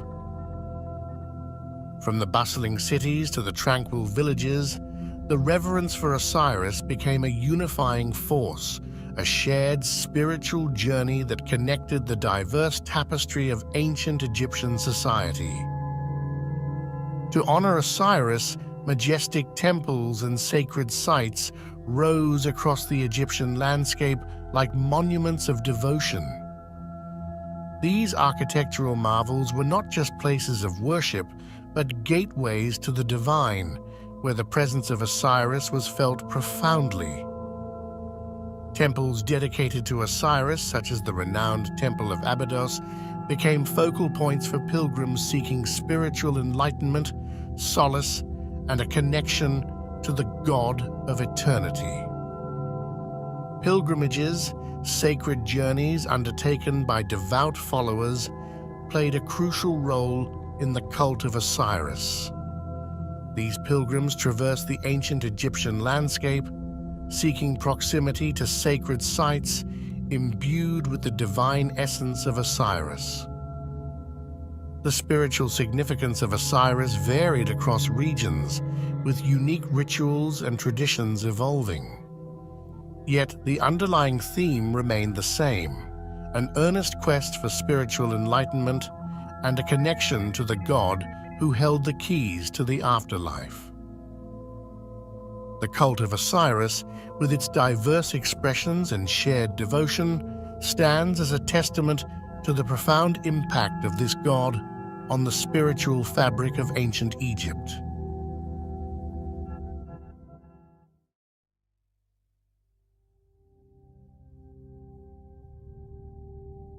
Among the pantheon of gods and goddesses, one enigmatic deity stands out. Set, the god of chaos and disorder, has woven his essence into the fabric of Egyptian mythology. His story, like the shifting sands beneath our feet, holds secrets and surprises that have echoed through the corridors of time.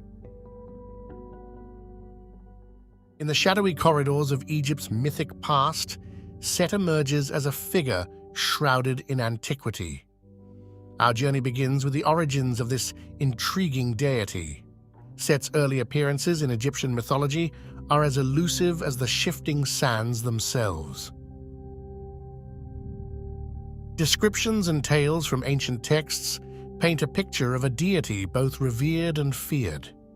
Set's intricate relationships within the divine pantheon are unveiled as we delve into his connections with deities such as Osiris and Isis. The cosmic dance of alliances and conflicts shapes the very essence of Egyptian mythology. Behold the visage of Set, an amalgamation of the divine and the animalistic. Hieroglyphics and artifacts reveal his distinctive form, an animal-headed god with the symbolic Set animal, an iconography that resonates through the epochs. Our exploration takes us into the heart of cosmology and creation myths. Set's role in shaping the very foundations of existence is unveiled as he becomes a pivotal force in the grand tapestry of the Egyptian cosmos.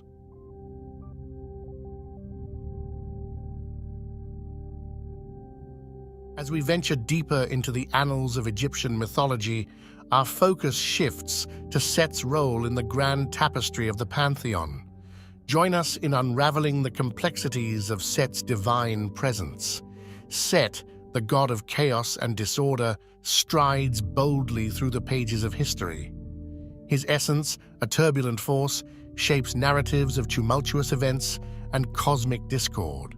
But within chaos lies a delicate balance.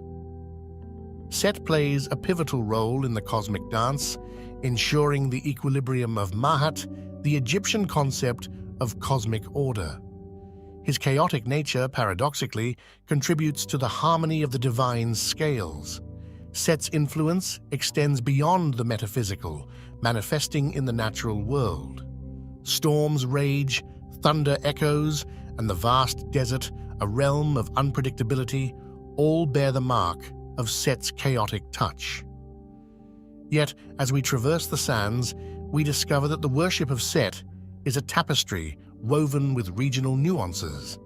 His veneration fluctuates, adapting to the diverse landscapes and cultures that embraced his chaotic divinity. Over time, the perceptions of Set transform, evolving with the ebb and flow of history. The expressions of devotion to this deity take on unique hues, mirroring the varied landscapes that echoed with the footsteps of his followers. From the tumultuous storms to the serene desert winds, Set's enigmatic presence weaves through the very fabric of Egyptian spirituality. Our expedition into the mystique of Set takes a compelling turn as we delve into the controversies that shroud this deity. Join us as we unravel the intricate threads of Set's involvement in pivotal myths. At the heart of intrigue lies Set's central role in the Osiris myth, a tale of murder, betrayal, and resurrection. Explore with us the tumultuous narrative that binds Set to the fate of Osiris. Set, a figure of paradoxes, is often cast as a trickster in the divine drama. Today, we analyze the controversial aspects of Set's character, a deity whose actions blur the lines between chaos and cosmic order. The cosmic stage witnesses the clash of titans as Set and Horus engage in an infamous battle of gods. We unfold the pages of this timeless rivalry, exploring the motivations and consequences of their divine conflict. In the galleries of ancient art, we encounter Set in diverse forms, a benevolent protector and a malevolent force. These depictions mirror the complexity of his essence, revealing a deity whose nature defies simplistic categorization. From guardian to adversary, Set's duality captivates the artist's brush, leaving us to ponder the multifaceted facets of his character. Join us as we navigate the artistic tapestry that unveils Set's enigmatic nature, a character woven with threads of controversy and contradiction.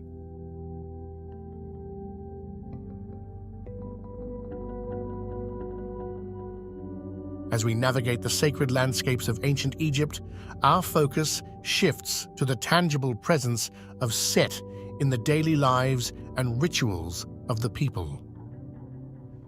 Join us on this expedition into the heart of devotion and ceremony. Set, the god of chaos and creation, held a significant place in the religious ceremonies of ancient Egypt. His presence permeated the rituals, a force invoked to bring blessings, protection, and perhaps a touch of the unpredictable. Temples dedicated to Set stood as monuments to divine reverence. Today we explore the echoes of these once grand structures, where the faithful gathered to pay homage to the enigmatic god. Offerings and prayers, like whispers in the desert wind, were directed to Set. Join us as we uncover the artifacts and relics that speak of the devotion expressed through these sacred acts, a testament to the intricate relationship between mortals and the divine. The priesthood dedicated to Set held a unique role in the religious tapestry of ancient Egypt. Their practices, a blend of mysticism and tradition, played a crucial part in maintaining the connection between the mortal realm and the chaotic forces embodied by Set.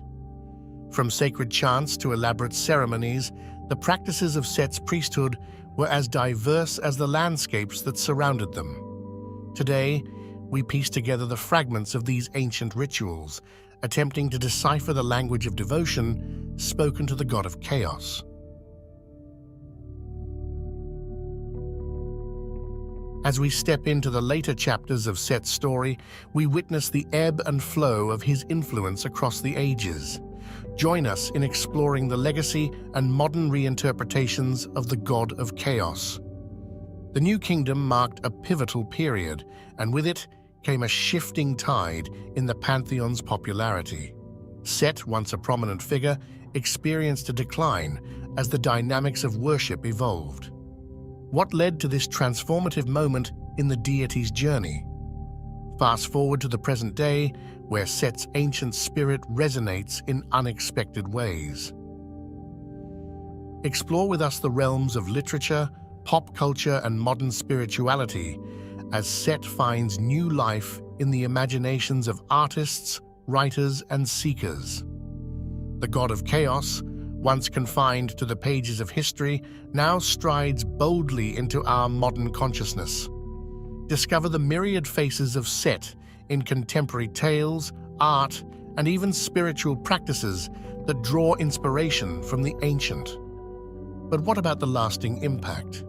As we navigate the landscapes of Egyptian and global cultural heritage, we examine how Set's presence endures in the collective imagination.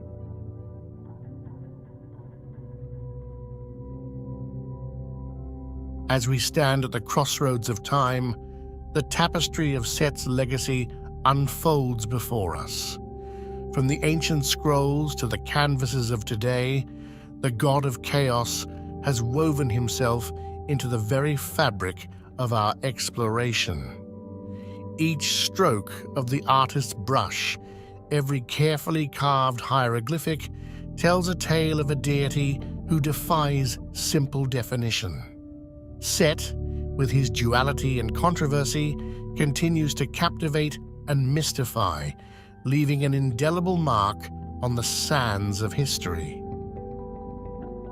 As we conclude our expedition into the mysteries of Set, we invite you to carry the spirit of chaos and creation with you.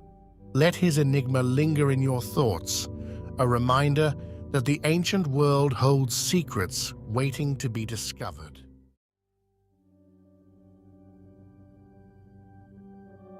Welcome to the mystical realm of ancient Egypt, a land steeped in myth and legend, where gods and goddesses reign supreme over the hearts and minds of its people.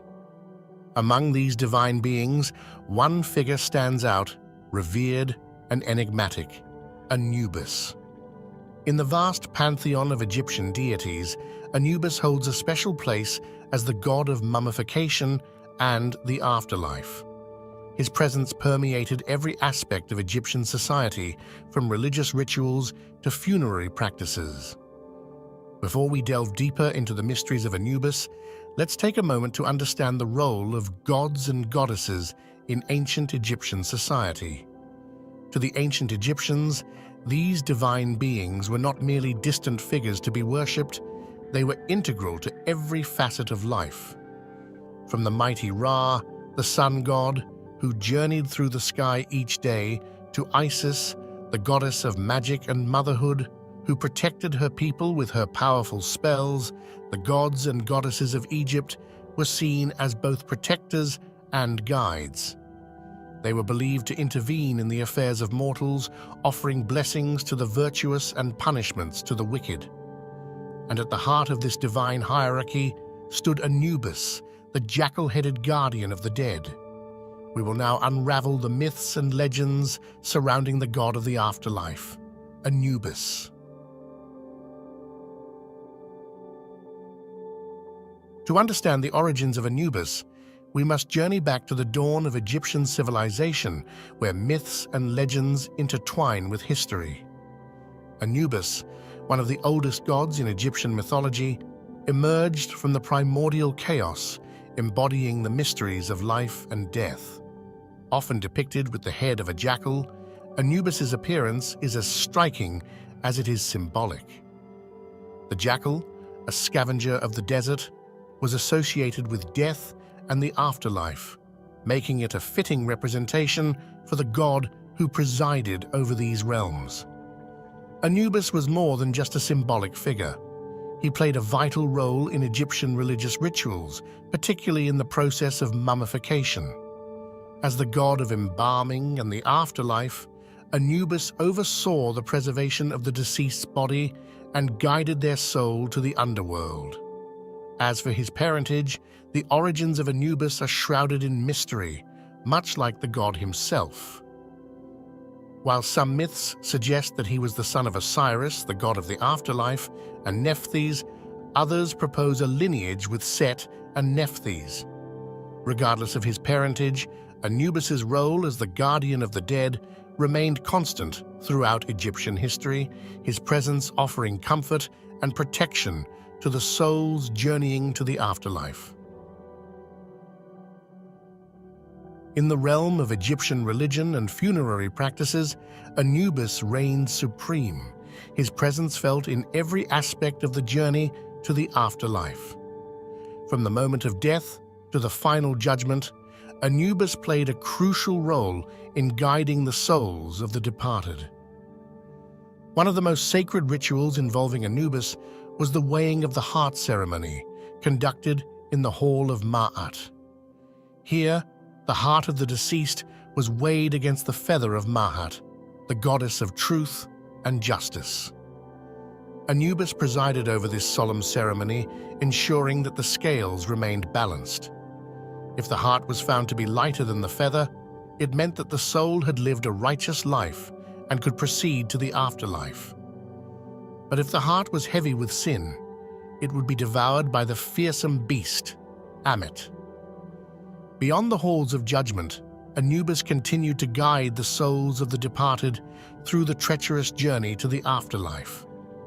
With his keen sense of direction and unwavering vigilance, he protected grave sites from desecration and ensured that the deceased found their rightful place in the kingdom of Osiris. The importance of Anubis extended beyond the realm of the spiritual, as his statues and imagery adorned tombs and temples throughout ancient Egypt. These representations served not only as symbols of protection, but also as reminders of the eternal cycle of life, death, and rebirth.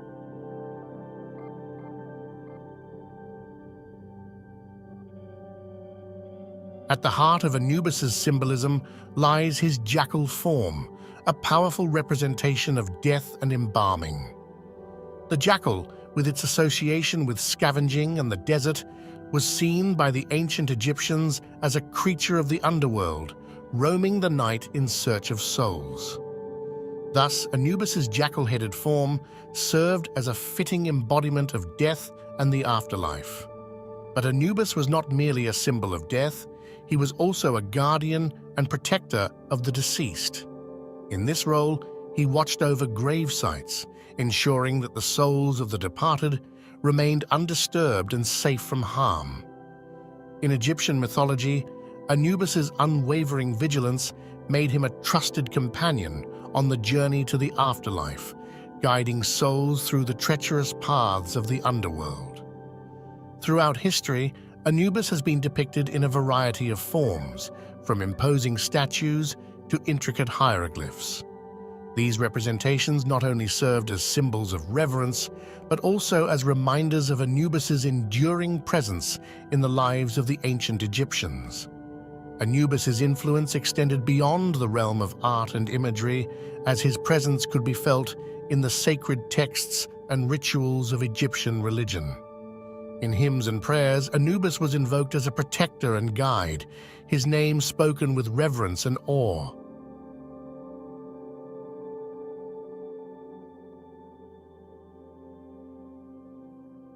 As we continue our exploration of the enigmatic deity Anubis, we uncover a trove of fascinating facts and trivia that shed light on the lesser-known aspects of this ancient god's legacy. Did you know that beyond his role as the guardian of the dead, Anubis was also associated with healing and magic? In ancient Egypt, Anubis was often invoked in healing rituals, where his divine presence was believed to bring comfort and relief to the sick and afflicted. His connection to magic was equally profound, with spells and incantations invoking his name for protection and guidance. But perhaps one of the most intriguing connections involving Anubis is his association with the constellation Canis Major, the great dog in the night sky. In ancient Egyptian mythology, Anubis was sometimes equated with the celestial dog that followed the great hunter god, Orion, across the heavens. This celestial connection further underscores Anubis's role as a guardian and guide in both the earthly realm and the stars above. Anubis's significance extends beyond his celestial associations, as he played a central role in the Osirian myth cycle, one of the most enduring narratives in Egyptian mythology. In this myth, Anubis played a crucial role in the journey of Osiris, the god of the afterlife, who was slain by his jealous brother Set. It was Anubis who embalmed Osiris's body, preparing him for his journey to the underworld and eventual resurrection. Finally, Anubis's legacy lives on in modern interpretations and representations, where he continues to captivate audiences around the world. Whether portrayed as a stoic guardian or a mysterious deity, Anubis remains a symbol of death, rebirth, and the enduring mysteries of the afterlife.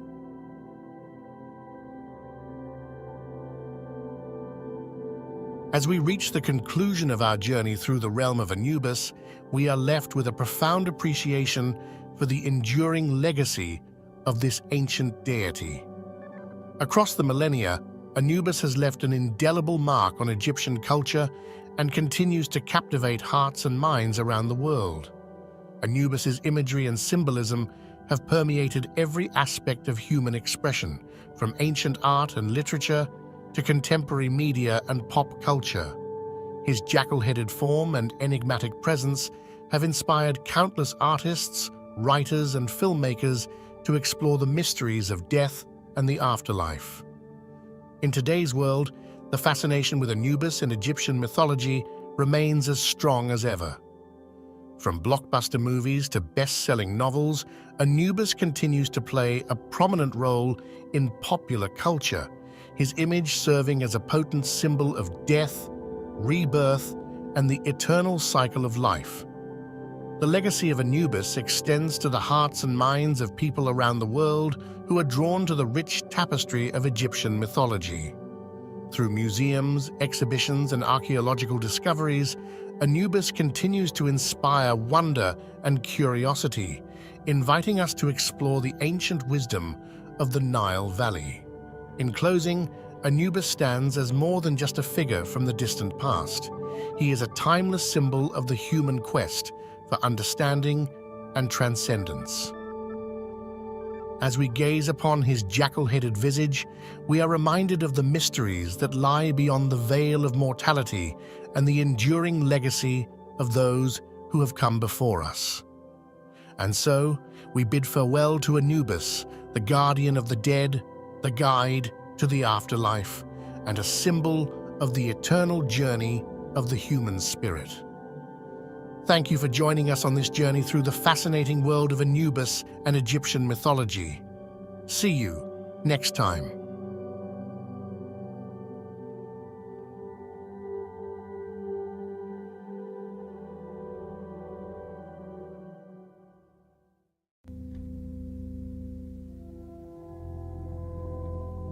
Get ready to dive into the magical world of Bastet. Let's pause for a moment to appreciate the captivating realm of Egyptian deities. Picture a civilization where gods and goddesses weren't distant figures, but integral forces shaping every aspect of life, from birth to the afterlife. Egyptian deities weren't just beings to be worshipped, they were a reflection of the cosmic order, guardians of balance in a world of mystery. Today, our spotlight shines on one of these remarkable entities, Bastet, the goddess who held the keys to home, fertility, and protection. She wasn't just a divine figure, she was a guardian, a symbol of the very fabric that wove through the lives of the ancient Egyptians. Imagine a deity fierce enough to protect, yet gentle enough to nurture. Bastet, with her enigmatic blend of strength and grace, held a special place in the hearts of those who sought her blessings. Bubastis, situated along the fertile Nile Delta, was not just a city. It was the cradle of Bastet's worship.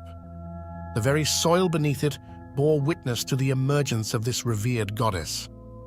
Imagine a city pulsating with the energy of devotion, its streets alive with the echoes of worship. As we journey through time, we witness the evolution of Bastet's character. From her early manifestations as a lioness deity, embodying ferocity and protection, to the gradual transformation into a more domesticated cat goddess, symbolizing the gentler aspects of home and fertility. Now let's uncover Bastet's role in the grand pantheon of Egyptian gods and goddesses. She wasn't just a singular entity. She held a unique place, often invoked as the defender of the home and the benevolent protector of those who sought her divine favor. As time marched forward, so did the artistry that adorned the temples and tombs of ancient Egypt. The evolution of Bastet's iconography is a tale in itself, from the fierce lioness to the graceful domestic cat. Each representation told a story, capturing the essence of the times and the beliefs of the people. Through the skilled hands of artisans, Bastet's image transformed, mirroring the ebb and flow of Egyptian society. Join me as we explore the intricate details etched into statues and carvings, revealing not just an artistic evolution, but a cultural one as well. Among the many facets of Bastet's character, one that stands out is her fierce protectiveness, particularly towards women and children, a deity whose embrace shields the vulnerable, whose presence brings comfort in times of peril. Bastet was painted as a guardian, a nurturing force in the lives of those who sought her refuge. Let's unravel the intriguing transformation of Bastet from a formidable lioness deity to a more domesticated cat goddess. Witness the shift from ferocity to grace as Bastet adapts to the changing beliefs and values of ancient Egyptian society. Imagine Egypt coming alive with the rhythm of drums, the sway of dancers, and the jubilation of festivals dedicated to Bastet. These celebrations weren't merely rituals. They were expressions of gratitude, joy, and the profound connection between the people and their goddess. These gatherings were not only a time for merriment, but also moments when the divine and mortal worlds converged, forging a bond that transcended time itself. Our next stop is the renowned Temple of Bubastis, a colossal structure that stood as a testament to the adoration for Bastet. Imagine wandering through its grand halls, where the air was thick with the fragrance of incense and the chants of devoted worshippers echoed through the sacred chambers. We step further into the heart of worship and delve into the intricate rituals and ceremonies performed in honor of Bastet. From offerings of food and incense to elaborate processions, each ritual carried profound significance, symbolizing the devotion of the ancient Egyptians to their beloved goddess. Central to the worship of Bastet were the priests and priestesses who served as intermediaries between the mortal realm and the divine. Explore with us the roles and responsibilities of these spiritual guardians, who ensured the sanctity of the rituals and maintained the connection between the people and their goddess. Through the sacred spaces of Bastet has unveiled the devotion and cultural significance surrounding her worship.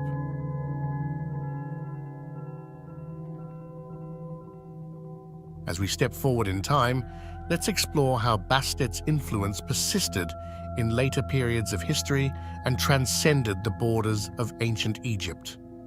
Discover with me the threads connecting this feline deity to different cultures and civilizations, showcasing the adaptability and timeless allure of Bastet. Fast forward to the present day, and Bastet continues to prowl through the fabric of modern Egyptian culture. From street art to contemporary literature, explore with us how Bastet's image has seamlessly integrated into the tapestry of global popular culture, captivating the imagination of people around the world. Archaeological excavations have unveiled treasures that further illuminate Bastet's story.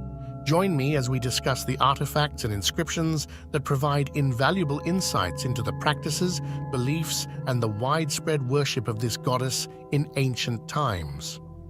Our journey doesn't end in the pages of history.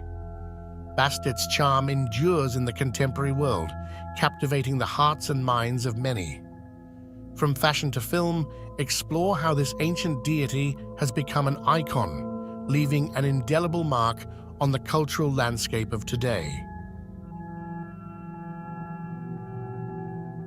As we conclude, let's take a moment to summarize the key points that made our journey so special. We explored Bastet's origins in the ancient city of Bubastis, witnessed the evolution of her character through different periods of history, and delved into the myths and stories that surrounded this benevolent goddess. From her protective nature towards women and children to the vibrant festivals dedicated to her, Bastet's influence resonates through the annals of time. We uncovered the symbolism behind Bastet's various forms, her associations with animals, and the symbols that adorned her temples, the Ankh, the Sistrum, each carrying a profound meaning in the worship of this divine feline. Our journey also took us to the temples dedicated to Bastet, where rituals, ceremonies, and the devotion of priests and priestesses echoed through the sacred halls. We traced Bastet's influence through later periods of history, explored her presence in modern Egyptian and global popular culture, and discovered how this ancient goddess continues to capture our imaginations even today. Thank you for being a part of this journey. Your curiosity and engagement have truly made this exploration of Bastet's world a remarkable experience. If you're as fascinated by ancient Egyptian mythology as I am, I encourage you to continue your quest for knowledge. Remember that the mysteries of the ancient world are boundless. May your curiosity continue to lead you on exciting journeys of discovery. Until next time, thank you and farewell.